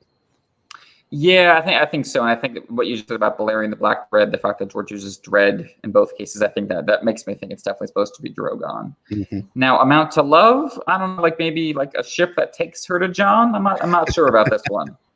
Maybe she's just mounting Jon, right? Right, as she trained for that with Drogo. So yes, Jon himself could just be the mount to love there. I can totally see that. And then we go into the treasons, and there's a lot of different answers for these ones. The treason for blood. Dany thinks this was Mary Mazdor. Maybe it was Illyrio in regards to his actual loyalties to young Grift, or maybe even Barristan. Barristan. No, I'm kidding. Yes. I mean, yes, and yes. I think all three of those are strong possibilities. Also, just to bring it up, kind of another out of left field one, the contract written blood that the Golden Company signs in order to bring young Grift onto the Iron Throne. Some contracts are written in gold, some contracts are written blood. I say no more, as Illyrio tells Tyrion in A Dance with Dragons. In a larger sense, let's talk about the word treason here. Not to get too into the etymology here, but has anyone considered that treason is a word that could mean one person committing an act of betrayal, or also the overall act of betrayal as committed by people or a group? For instance, the treason of Isengard from the Lord of the Rings, for instance. So it could be one traitor or a bunch. George R. Martin is just fucking with the readers for fun, and I love it. It's so delicately worded, that 3 treasons you will know. Does that mean, you commit them, or they're committed against you? Dany assumes committed against her, and I see why, but it's ambiguous on purpose. And you talk about the treason for gold. Could that again be Illyrio? He's surrounded by money and associated with money. There's Brown Ben, as Dany will think to herself in A Dance with Dragons, or could it have something to do with Daario in the future, perhaps? Could be as well. Could also be Jorah Mormont as well, who is spying for Varys, potentially for gold at some point down the road and return to home. Could also be the Golden Company, again, treason for gold, which is the original treason against the Targaryens, we find out, because the Blackfires betrayed, the bastard branch of the Targaryens betrayed the Red Targaryens and during the Blackfire rebellions. Again, these are very ambiguous, and I think they can fulfill multiple archetypes and characters and groups in the story. For sure. And, as you're saying, the definition of treason even throws it off. Dany thinks of Mary Mazdor with the treason for blood, but did Mary Mazdor really betray her? Was she ever at any point really allied with Dany? It's hard to split that hair. And then there's the treason for love, which, Daario comes up as someone heavily involved, in Dany's romantic life, and they might have to have a break at some point. She seems a possibility, perhaps Jorah Mormont, and, maybe Jon, again, given how season 8 ended up. Yeah, and Barristan would be a good person as well to be the treason for love. His love for Rhaegar Targaryen is something that he talks about in his chapters in Dance of Dragons. I do think that Barristan will be seen by Dany as being, if Barristan ends up turning cloaking, of course, which is totally going to happen, that he will be seen as the treason for love initially. But then Jon will be the second treason after Dany thinks that the treason has already been solved. Barristan's that person. But then Jon comes up behind for the as the treason for love. But yeah, wow. It's complex, and I think it's really evocative. And again, it fits a number of different characters that makes this one of the most thrilling parts of the chapter. If we step back from the foreshadowing itself, however, we see that the structure is being turned against us. George interweaves the prophecy with descriptions of Dany's heartbeat slowing, the voices growing louder. Prophecy itself is a weapon. Story structure, the repetition of threes with which we're all familiar, is being used by a pack of predators to hunt their prey. They are drawing her into their wavelength, making her more like them and their diseased immortal heart. It's the ultimate temptation, truth. But because these visions are never explained, Dany keeps projecting people into these roles. The treasons are the most ambiguous on purpose because she thinks them as the most urgent, and yet there's nothing really she can do about it. Prophecy hasn't helped her any more than it did her big brother Rhaegar. It traps her, hemming her in. It's a sword without a hilt. It absolutely is. And the ambiguity in what we're about to discuss stokes a lot of fan debate about the identity of which each of these people represents. And that's intentional. I mean, more intentional is the impact on Dany. Throughout her journey, she's going to question each of the elements, consistently recasting the identities through both the lens of the present and the memory of the past. And this is not the last time that prophecy will work this way for Dany specifically, and for other characters more generally. When Quaithe visits Dany in A Dance with Dragons, she'll warn Dany of different people coming to her and to beware of the perfumed seneschal. And Dany will wonder, somewhat hilariously in my opinion, if Resnag Mo Resnag is the one to beware of in that prophecy from Quaithe. Broadly speaking, I think, as you were alluding to, this is how prophecy works in Song of Ice and Fire. It muddles perception, complicates narratives, and makes the hearer more suspicious, and sometimes drives them towards paranoia too. Dany is having trouble making any sense of this. She's a reader in need of some helpful analysis, and she asks the Undying to point her in the right direction. But they mock her efforts, not only because their intentions are malign, but because the House of the Undying is built on visions, not truth, which might as well not exist. So the Undying shift from word to image, their collective hive mind heart sending phantoms and indigos streaking toward her through the gloom. It's a 3D phantasmagoria, a fully immersive holodeck. It's truth in that Dany has gone beyond the stories told her by Viserys, the rumors of another world that she's never known. This is almost the real thing. The Undying stick with the threefold structure at first. This is a transitional period in between words and images in which images are structured by the word. So she's the mother of dragons, but also these other things, these other monikers they give her, these other masks to wear, like the seven gods whom Star won over in Westeros. Dany is also the daughter of death. Viserys dies once more before her, and so too does Rhaegar. Rubies flying like drops of blood, beauty and mortality brought together in a single image. And I think it's one of the most, like I was saying in my intro thoughts, this is one of the most evocative moments in this vision of the rubies flying like drops of blood, because not only were the rubies flying, but that is also the place where Robert Baratheon caved the breastplate of Rhaegar Targaryen in with his warhammer. So it was not just rubies, it was also blood flying out too. And something, just a little piece of trivia, minutia, if you want to call it that, is that George did confirm in a So Spake Martin in the late 90s, I want to say, that the name of the woman that Rhaegar spoke as he was laying dying was actually Lyanna Stark. So again, George is a romantic at heart here as he's writing this chapter, and he still has that as the moment where Rhaegar is the name of the woman that he speaks is that of his true love, one of his true loves, Lyanna of House Stark. And the deaths of Dany's brothers left her abandoned, forsaken, but she never would have become Mother of Dragons and a leader in her own right if they had lived. She's a woman in a world run by men, and that applies not only to the lives her brothers lived, but to the life her son could have lived. This image of Rhaego that Dany sees is what Piat and the Undying were talking about when they said some of these images refer to things that never happen at all. This is a morrow that never was. Rhaego, Cal and King alike, with his copper skin and his silver gold hair, like the two gods that Dany prays to. It's something she wanted so badly, the future she saw die back in Book 1. But hey, what's behind Rhaego? A burning city, and you can guess which one it is. Her story also would have been truncated if Rhaego had lived, set aside in favor of his, just as would have happened if either of her brothers had lived. These dreams are dead, the bitter and sweet alike. Dany is the one left to fulfill them now in her own way, reborn in their ashes.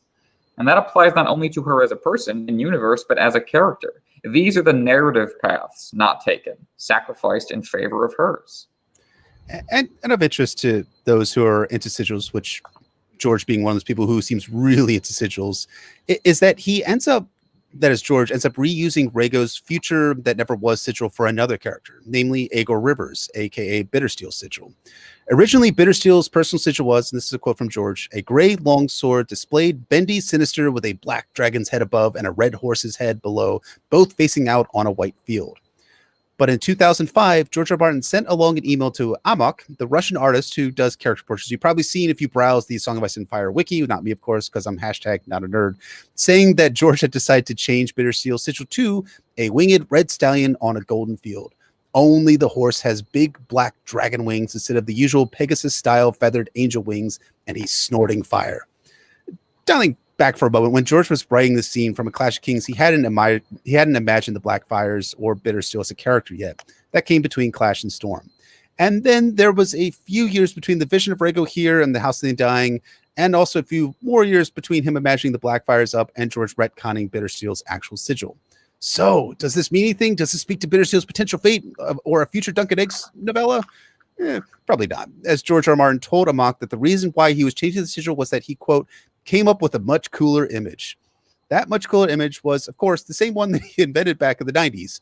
Rhaego's sigil as imagined by Dany in her sideways future. Yeah, that's great. George is kind of picking apart these different paths and applying things to characters that, he's actually going with from these characters who didn't. And so now that she is born of these different narrative pathways, now that she is born of death, the daughter of death, what is Dany to do with her life? Well, she is to be the slayer of lies, stripping away the illusions as she has done in the House of the Undying. These are narrative paths that challenge hers, knowingly or not. In order to come into her own, for better and for worse, she has to supplant them. They reflect different aspects of her story, standing in for different struggles she must face as she goes back round the wheel of time to Westeros. The first one is obvious, even to a first-time reader. This is Stannis.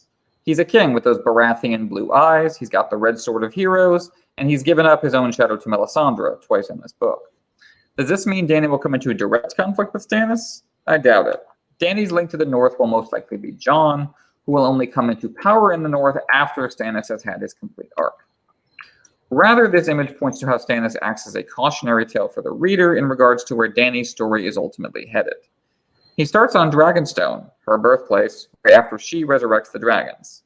He's got his claim, as does she, but also an increasingly sinister reputation, as does she. Stannis liberates people, but only in the context of his own dominion, only as long as he's still ultimately in charge, and that becomes part of Dany's story as well. Viserys and Robert die in A Game of Thrones, leaving Dany and Stannis as claimants for their respective houses. Both of them go through magically influenced trials in A Clash of Kings and sudden reversals of military fortune in The Storm of Swords, Dany with Dracarys, Stannis showing up at the wall. When we check in with them in A Dance with Dragons, they are both trying to establish themselves in foreign territory where more people hate them than love them, and it's not going to end well. Stannis will wind up rejected despite taking several dramatic and even heroic steps, and he will choose the fire. The same fate is going to befall Dany. But in the process, she will embody the Azor Ahai archetype more than he ever did, which is what this vision is referring to more than anything else. In A Dance with Dragons, the Red Priests of Volantis declare to their followers that Dany is the true Messiah figure, and she will take over where Stannis leaves off, basically, in the story. Stannis' red sword glows like sunset, as George writes it, even though Azor Ahai is supposed to bring the light, bring the dawn. Instead, it's nightfall, hence the blue eyes Stannis has, the blue eyes of the others. And so Dany has to navigate the quandary of those opposites coming together, the Song of Ice and Fire. I like that a lot. Stannis being both the forebearer of Daenerys and as a warning for Dany, and also being the lie that she has to slay, that Stannis Baratheon is Azor Ahai reborn. It's a metaphorical slaying of that lie, which Aemon points out to Samwell in A Storm of Swords when he asks if there was heat from the sword that Stannis drew when Stannis is up at Castle Black waving around a sword. Heat From the sword, Samuel thought back, the air around it was shimmering the way it does above a hot brazier. And Aemon says, yet you felt no heat, did you? And the scabbard that held the sword, it is wood and leather, yes? I heard the sound when his grace drew out the blade. Was the leather scorched, Sam? Did the wood seem burnt or blackened? No, Sam admitted, not that I could see. And then later in Feast, on his deathbed, Aemon comes out and just tweets it. We all deceive ourselves when we want to believe. Melisandre most of all, I think. The sword is wrong. She has to know that. Light without heat, an empty glamour. The sword is wrong, and the false light can only lead us deeper into darkness. Sam, Daenerys is our only hope. While doing the prep for this episode, I had this thought that if Stannis was the lie that Dany had to slay, that clearly Melisandre was lying at some level about Stannis as Azor Ahai Reborn. And yes, she is lying about the sword, as she is very definitely glamoring it and using her magic and her potions in order to make it glow on fire. And it's a fake Lightbringer, as Davos notes back in his first chapter in A Clash of Kings. But that quote from Sam shows that Melisandre is self-deceiving herself about Stannis as Azor Ahai Reborn. She's not quite the cynic that maybe I thought her originally. She doesn't believe that. She does actually believe that Stannis is the Azor Ahai figure. But Stannis, with a dragon serving as Lightbringer, which is my preferred theory of what Lightbringer actually means, clearly Slay Queens the lie that Stannis is Azor Ahai Reborn. Agreed. She's got the proof of concept that he really doesn't. Mm-hmm. The second vision is only clear on reread when you come back after A Dance with Dragons. The mummer's dragon waved before the cheering crowd refers to young Grift, a.k.a. Aegon VI Targaryen. The mummer in question is Varys, who was a mummer as a child and retained the skills of performance and diversion from those days. Young Grift is his tool. He is a manipulated image that Varys is deploying to win over the people, a manipulated image like those in the House of the Undying. He's the idea of a perfect kid, like Renly before him. As with the image of Stannis, it's presentation versus reality, a central dynamic of the House of the Undying. So Dany has to slay the lie of young Grift's parentage. And unlike with Stannis, this will probably take the form of a direct confrontation. The second Dance of the Dragons that George warns us about in Orion's released chapter from the Winds of Winter, Red Dragon versus Black. George follows up on this idea of young Grift as a puppet in a stage show, existing as a projected target for Dany's wrath in her next chapter. And this image draws us back to what many consider the original novel in the Western canon, Don Quixote. George draws from it, as so many writers have. You can see that with Brienne and Pod in A Feast for Crows, especially. The eponymous protagonist projects himself into situations, assuming that his self-appointed status as knight-errant is exactly what's needed. In truth, he tends to have either no effect, at best, or just make things worse. He invents meta-narratives for himself by misinterpreting what he sees, the most famous example being the windmills he imagines are giants. And you can see the connection to the young Grift prophecy and the prophecies of the House of the Undying as a whole. They are incomplete, and so the reader and Dany can't help but project into them, as the author knows all too well. They're just an image being waved on a pole before us. But as we've been talking about with Pale Fire and The Shining and House of Leaves, these metafictional works don't just depict the limits of perception. They act as examples of the limits of perception. The second book of Don Quixote, published years later but now generally presented as one volume, brings the protagonist up against his own reputation as a character in stories. He has to struggle with hearsay and imposters. It's again all about the manipulated image. Stephen King and Stanley Kubrick fighting over The Shining from the outside, or John Shade and Charles Kimboat fighting over Pale Fire from the inside as characters. Don Quixote really began the metafictional tradition in a lot of ways, cementing our addiction to the mirage, and George is applying it to Dany. I agree. And I think talking about the meta context of the creation of A Song of Ice and Fire, how George is developing these plots, we have to remember that young Grift is in concept form here in George's mind. The Blackfire story, as I was saying, will come after A Clash of Kings is published in a series of emails that Elio Garcia will receive from George R. Martin in 1999. But in this, we see the guarding process at work. Like I talked about in part one of our analysis of Dany IV, I have this essay I'm dabbling at, broadly speaking, called The Bastard Narrative, which will unpack this at greater length.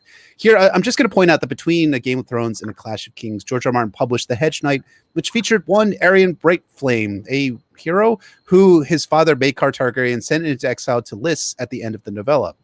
Maybe George was planning for a descendant of Aerion Brightflame to appear as the Mummer's Dragon at this point when he's writing The House of the Undying. And again, that's only a theory. And I'm quite confident that George won't answer this question before the story actually closes.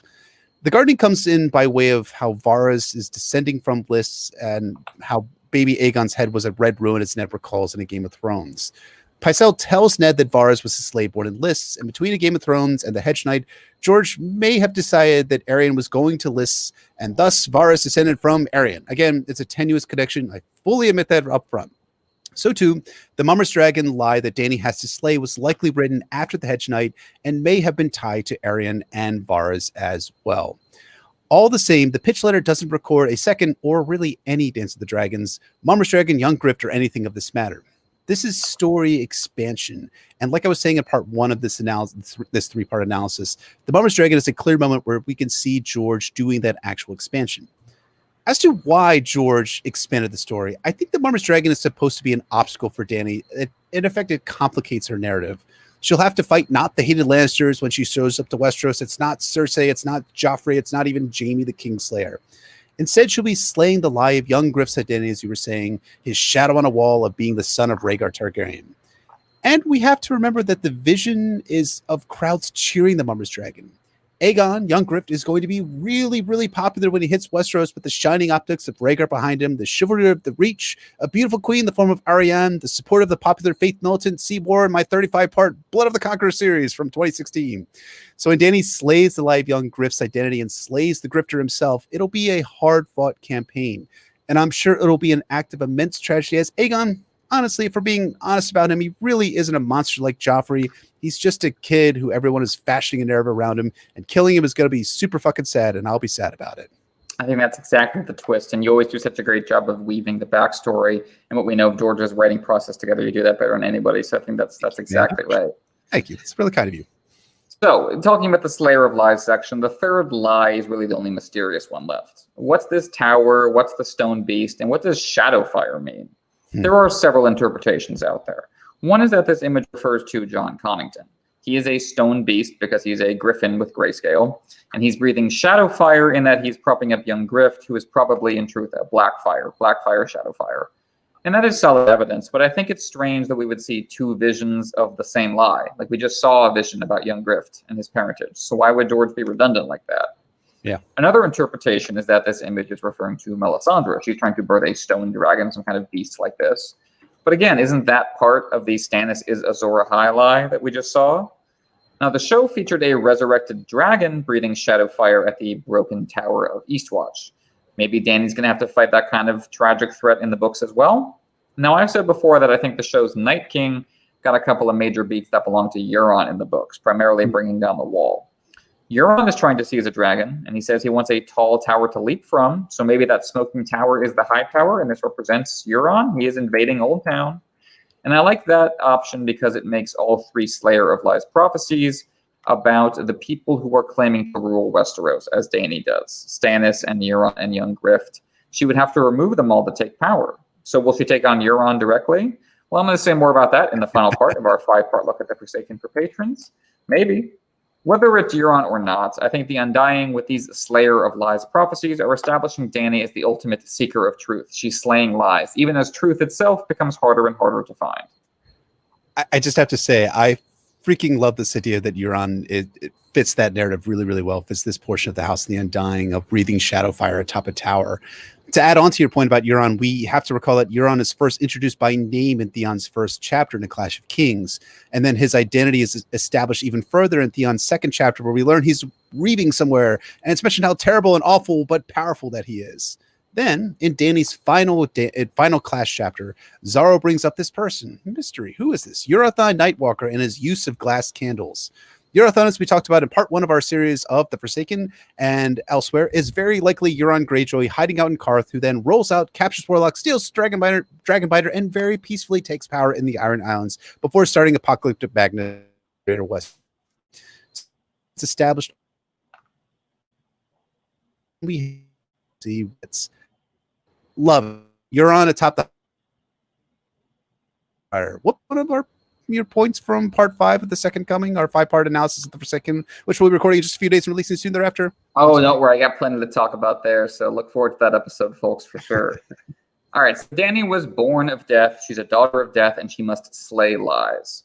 So how do you go from one to the other? What's the mechanism? What's the link? It's marrying fire. She's the bride of fire. Dany referred to the birth of her dragons as a wedding of sorts, like her wedding to Drogo. She married the fire, and the dragons are their children.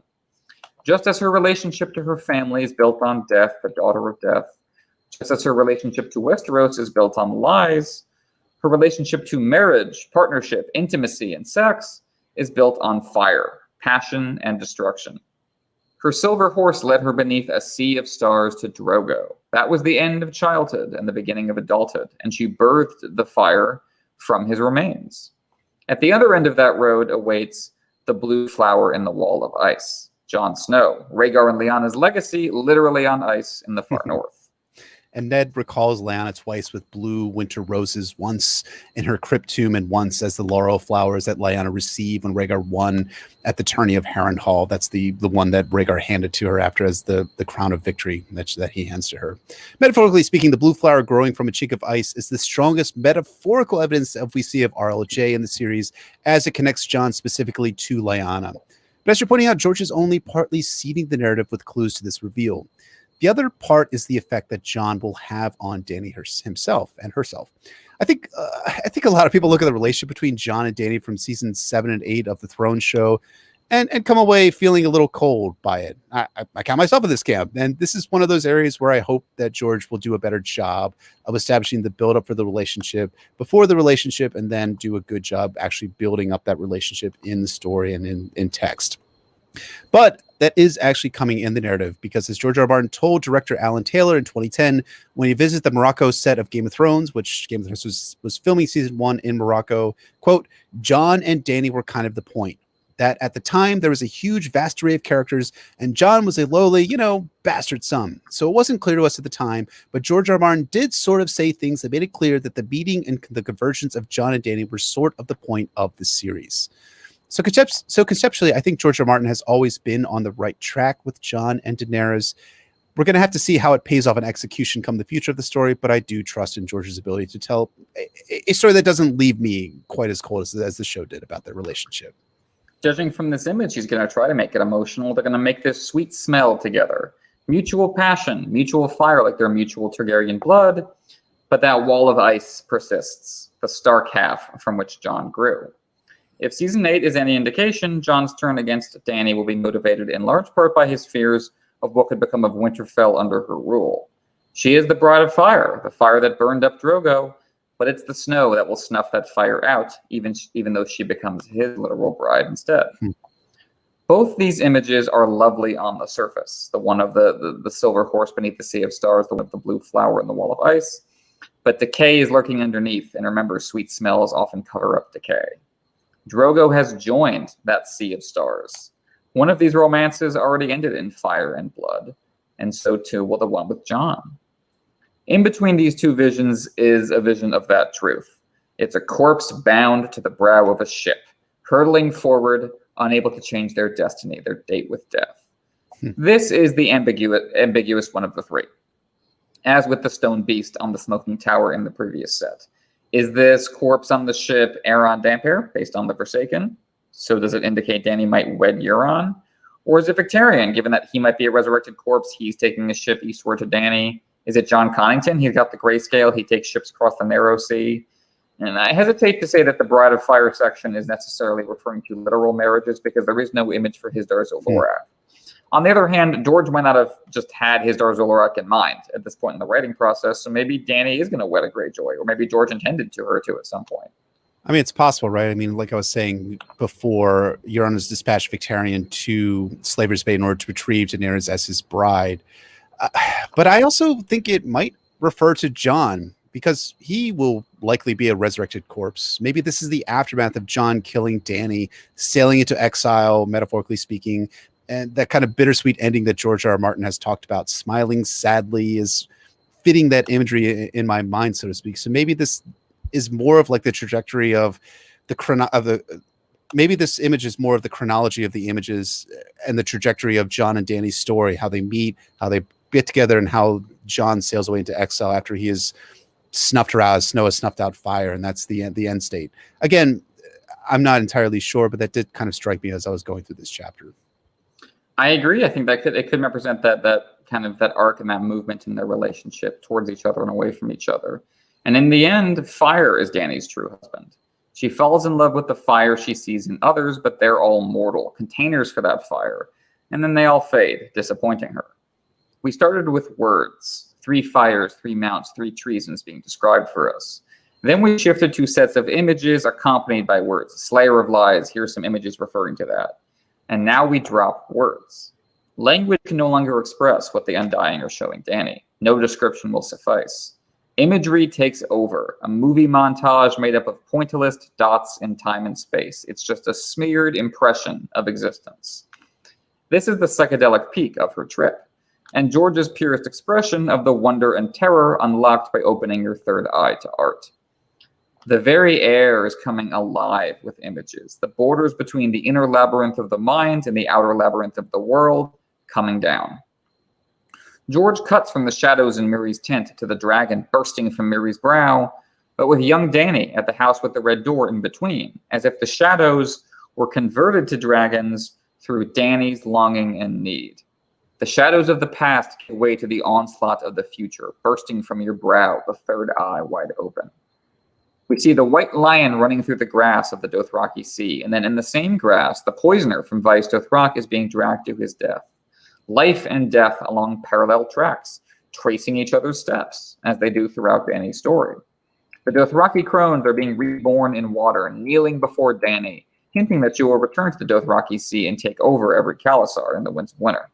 And I love our friend Aziz from History of Westeros. And I also love his theory that the crones shivering have jumped into the lake to escape Drogon's dragon fire and are coming out of the lake to kneel before the mother of dragons and the Khaleesi of cows. So this is something that we may see in the Winds of Winter. Absolutely. And George cuts from them kneeling to slaves rising from their knees, baptized in blood as the crones were in water, calling her mother like the mountain, the mother of mountains. Here we see Slaver's Bay taking over Dany's story, but nestled symmetrically with the Dothraki plot. Tempting as it is, though, to impose structure here like I'm doing, the point is that we are beyond structure now. No links exist between these images beyond our beholding of all of them. It's like a stained glass window displaying Dany's life shattered on top of us. After leading us by the hand through this exquisite mirror ball structure he has created, George is now smashing the mirror and abandoning structure. The effect is both nauseating and exhilarating, as it is for Dany. There's kind of a feeling in my mind that we're through the looking glass here, climbing through mirrors to see the world where time is running forwards and backwards at this part of the House of the Undying. The final vision has Dany's triumph that we see in A Storm of Swords, where she wipes the floor with the slavers. It becomes the Mysa to freed slaves, to her children. Mysa, they called. Mysa, Mysa. They were all smiling at her, reaching for her, kneeling before her. Mela, some called her, whether said Alia and Kathy or Tato. But whatever the tongue, it all meant the same thing. Mother. They are calling me mother, Dany thought. It's a powerful moment in the series, almost akin to Robb Stark being acclaimed King of the North at the end of A Game of Thrones. Unfortunately, that's not at all what's occurring in reality here. These are not the hands of her children reaching for her here in the House of the Undying. No, it's not. It's all the people who need Dany, she thinks. All the people she imagines need her crowding around her. She's giving herself to them, her life, her inner fire. But yeah, just in case you forgot, this is Karth. This is the House of the Undying. And nothing here is ever as it appears. These are not supplicants. These are the Undying themselves, gathered around Dany, their hands slipping along her arms, down her legs, tweaking her nipples. All of a sudden, they can move, and she cannot. It's the gut-churning logic of nightmares or horror movies, in which suddenly you can't run, and your killer doesn't stay dead. Yikes. All of those connections were illusions. All that structure was being manipulated. Dany followed a truth like a mirage over the edge. The Undying used the lure of prophecy, of narrative, to turn her into their chattel. She feels vampire teeth on her throat as if they're going to suck her dry. And the most hideous detail in a chapter full of them is when one of the Undying starts trying to feed on Dany's eyes. Imagine that. All of the House of the Undying has been about the doors of perception, the eye of the beholder. What more blunt breakdown of the fourth wall can you imagine than a sorcerer of storytelling devouring the POV character's eyes? Not only is Dany in mortal peril, but she is symbolically losing her perception, her way of looking at the world. The Undying are all about the image, locked away with their fantasies behind the doors of perception, so of course they would desire to feed like vampires on the font of vision. This is what's waiting over the rainbow through the projected arch of story and myth. You'll be eaten alive by it. Your fire feeds its immortality. Absolutely. And George wrote a great story in the 1980s that we are covering on Patreon called Fever Dream. And here, the Undying here resemble those vampires from that book, and that they're drawing life and survival from Dany. And part of that motif that George is doing here is that he might be playing with the idea that the Undying are kept alive by the consumption of magical beings, because, as they say, so many people have come to the house of the Undying. Are they being brought here to be fed on? It seems like that way. And maybe there's a connection here between what is potentially seen in A Dance with Dragons with Bran consuming Jojen to absorb his green sight ability.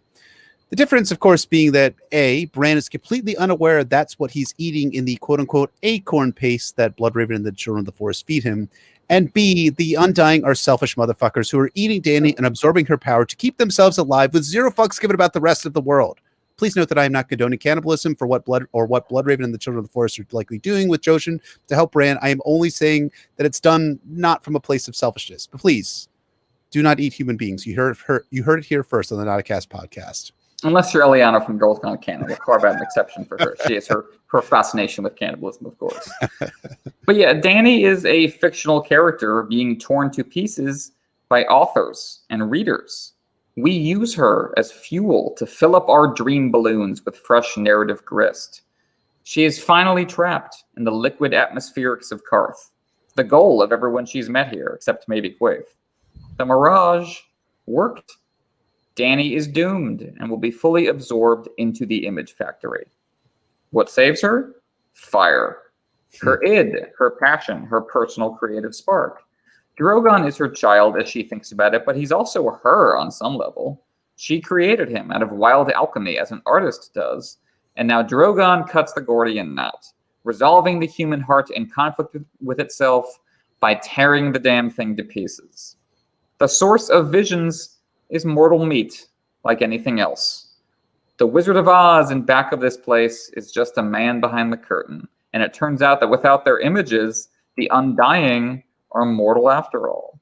They are indeed. I mean, Drogon is the MVP of Dany's story here, finally seeing through the bullshit of it all, and he gives the Undying a piece of his mind, or Dragonfire, both. The destruction is utter and complete, as Zarozo and Doxus will visit Dany and Marine in A Dance with Dragons and inform her that the Undying are all now dead, thanks to her. And Dany's handmaid, Jiqui, will confidently tell Dany that she sent these Meiji to hell. Good riddance. Fuck you all. Die. In the end, for the Undying anyways, the Undying were lies. They could die. They did die. It's a metaphor for Karth, for stories, for us. Anyone can die. Everyone will die, to include the Undying. And as they die, Dany lives. She can blink again. Her heartbeat races forward, replacing the dark heart Drogon is ripping apart. She is free of undeath. The blue shadows around her burn. Indigo turned to orange, as George describes it.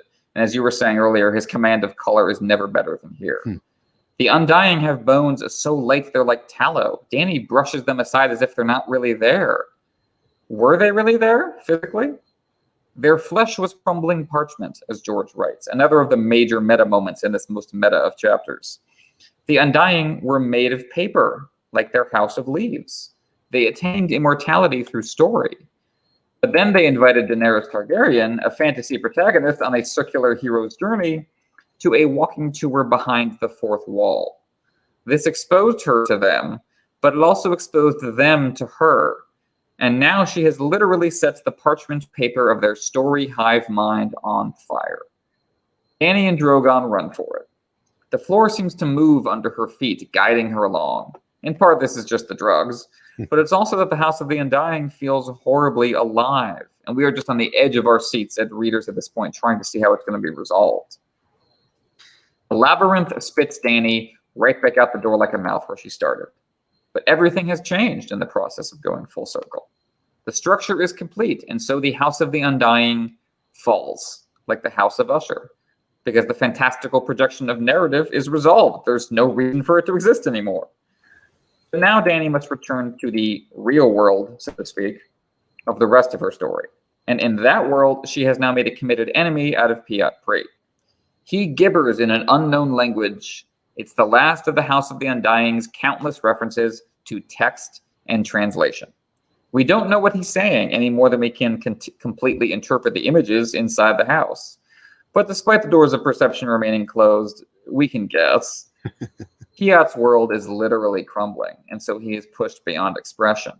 And even as Dany sinks to the cool green grass, coming down from her trip in the benevolent arms of nature, her story and life will never be the same again. Yeah, I mean, this turn for Dany at the end of A Clash of Kings Daenerys IV, it feels as strong of a turn in her story as what happened at the end of A Game of Thrones and her birthing dragons. Dany became the mother of dragons there. Here she becomes essentially a figure of further and greater prophetic destiny. The mother of dragons grows in power, destiny, dread, wonder, and terrors.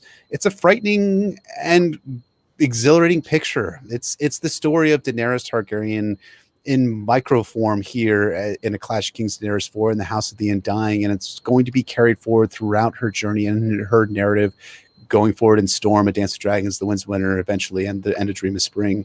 It's a great story, and I think like the one aspect I want to bring up as we close out the depth portion of this is that I would say the House of the Undying is not just Dany just leveling up, moving up to the next point in her story where she's becoming more powerful and stronger and getting better. Instead, like I was saying before, this is a complication for her. This is what drives a lot of her wonders at who the Treasons are, who are these people, the identities that are fulfilling the different archetypes and the different roles that we see in the House of the Undying.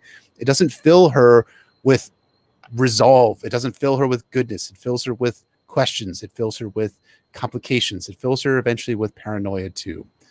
It's so great, and it's so terrible at the same time. Daenerys Targaryen, the story.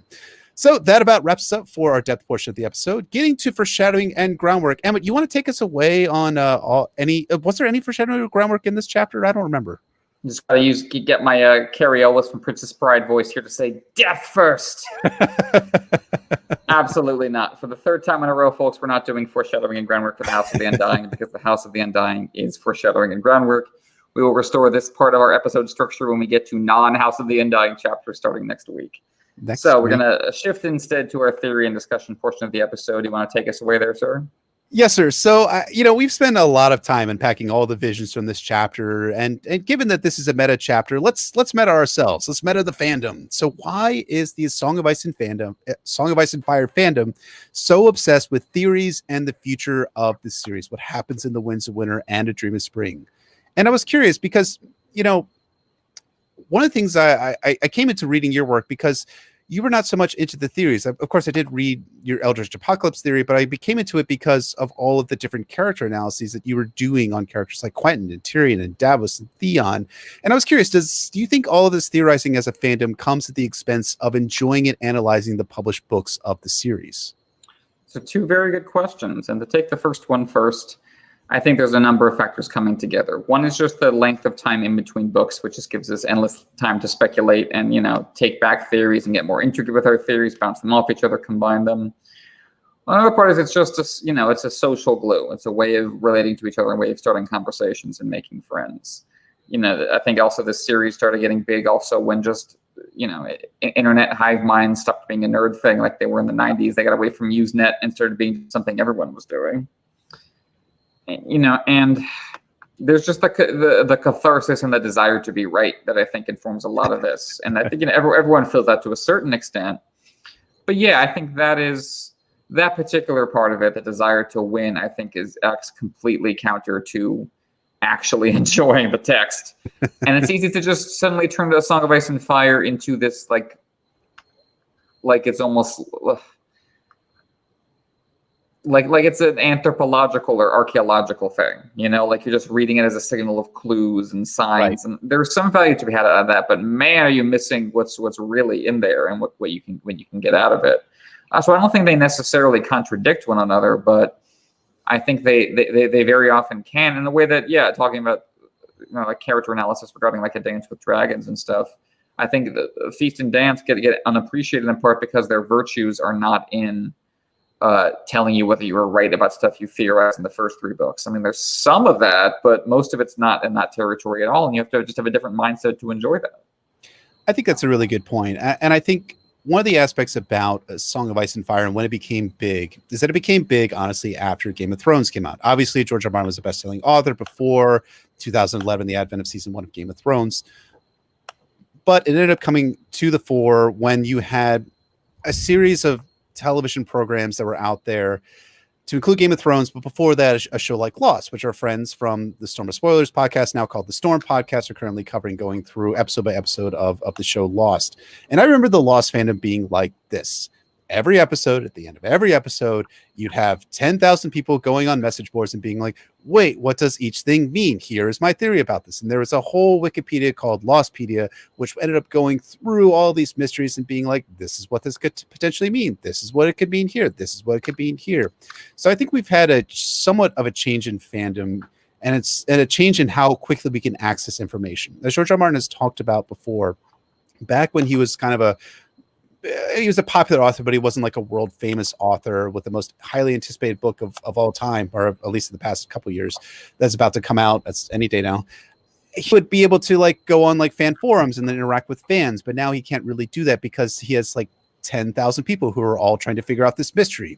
For instance, take the mystery of Jon's parentage, right?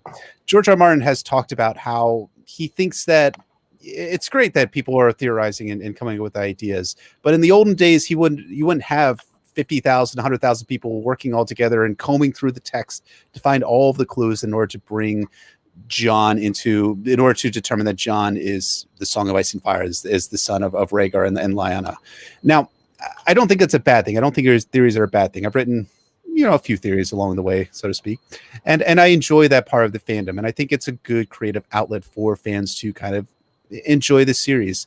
I do think that it does sometimes come at the expense of enjoying the books, because I think there is an aspect to, not every theory, but some theories where you're like just drawing little bits of text from here and there in order to kind of like bring this theory together. When I think maybe we would do better as a fandom if we start looking at the broad strokes, not just the broad strokes, but like the overall text of something.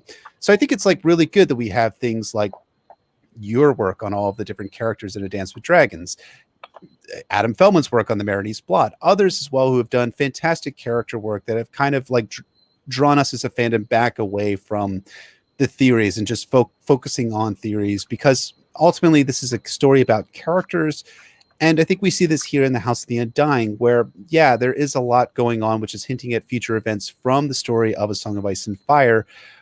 But it's also being done through the context of a character, being done through Daenerys Targaryen. These events and these visions that Dany is seeing here in the House of the Undying all have really strong emotional connotations to Dany. You can only look at Willem Darry and Rhaegar Targaryen and all of these characters and not feel what Dany is feeling, and seeing these people and seeing the nostalgia that's, of course, being weaponized against her. But these are real emotions that Dany is experiencing, even if these are manipulated images. And by all means, go nuts on writing theories. Come up with the next great theory for A Song of Ice and Fire that solves something that people have not even realized is something worth solving. At the same time, I do think that it's worth being called back to the story itself, being called back to the characters, and it makes for a richer, fuller story to involve ourselves as a fandom into more of the character work and into more of the analysis of the story. Those are my thoughts on it. Again, I know that this fandom is enormous now at this point.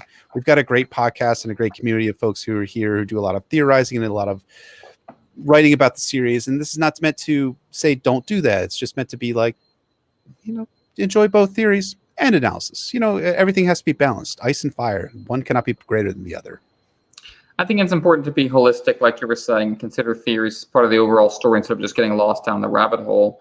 But I think just for me, the dividing line is what you're looking forward to about the Winds of Winter and what you would get out of it, and whether you're just imposing a rubric on it or whether you take it on its own terms as a work of art. And I think if you don't take it on its own terms as a work of art, you're not going to get much enjoyment out of it, and that dividing line is going to be really clear if and when we get it. And I think so that'll separate us out in terms of what our motives really are, and I think we'll make it clear. Yeah, can't wait for the winter when all of the theories are like, oh no, that's wrong, and that's wrong, and that's Exactly wrong. right. Exactly And right. Dany's in Marine for her first 9 chapters, and the Dothraki scene. It's And gonna be great. that'll be the catharsis of it, to have something Yeah. unexpected. That's what we want. Absolutely. I think getting that unexpected resolution for certain plot points is something that I experienced in real time at Balticon in 2016, where George R. R. Martin's Read the Forsaken, and my own theory went down in flames. And it was a better story as a result. So enjoy the story that George tells, even if it conflicts with your theories, is my ultimate takeaway from talking about how the Song of Ice and Fire fandom works in the context of the House of the Undying and prophecy and the future of the story.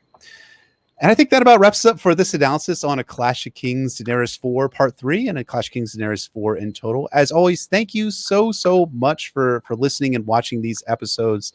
Unfortunately for this one, I cannot stick around to do questions and answers. So if you have House of the Undying questions, save them for next week for Tyrion's next chapter, because that's going to be the next chapter we cover.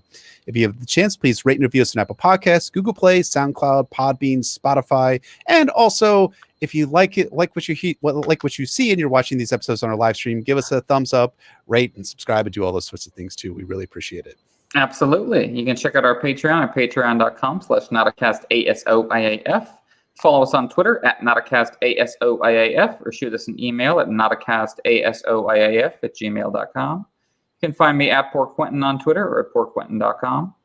And you can find me at Brendan Beefish on Twitter, Brendan Beefish on Reddit, and my website is warsandpoliticsofIceandfire.wordpress.com.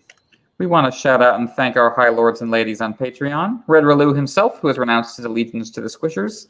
Lady of 1,000 Words, Septon Eastwood of Introvert Isle, Septon Marybald, the Shoeless Sage, Sister Winter, Lady of the Wolfswood, Nessie the Elusive, Warden of the Neck, Defender of the North and Keeper of Secrets, Sandy the Dragon, Blood of Queen Daenerys and Lady of Jameson, Lady Brit, Bastard Mistress of Harrenhal, Sir Thomas the Raven Knight, Lord of Blackwood, Lady Dillsdale, the Star Spear of Crescent Hill, Sir Way of Course, Matt Warden of the Sanguine Shore, Lord Mark Huntington, Heir to Griffin's Roost, Lord Sam Kay, Sir Michael Mertens, Wisdom Bendicott, Alchemist of Sets and Quanta, Mage of the Arts of Bullen de Morgan, Tibbs the Great of House Catnapping, Lord J. Manderley, Baker of the Frey Pies, Septon Merriful Head of Hair, Lady Silverwing, Caboth the Unfrozen, Lord of the Bricks and Castle Crimson Light, Sir Keith of House Corbray, Wielder of Lady Forlorn, Lord Andrew, Warden of the Dubai Sands, Ryan Noy, Forger of the Mighty Hammer and Keeper of the King's Anvil, Lord Young of the Ghostwoods, Lady Mira Reed, Wielder of Dark Sister, Slayer of Tinfoil, Lady of Rainy Afternoons,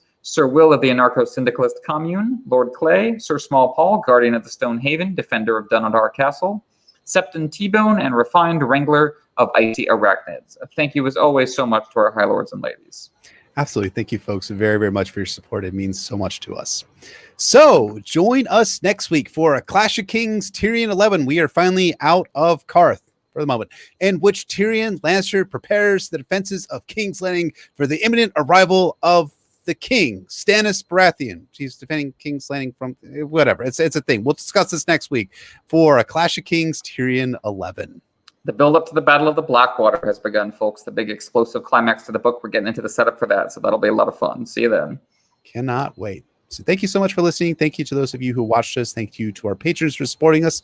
And we'll see you all next week.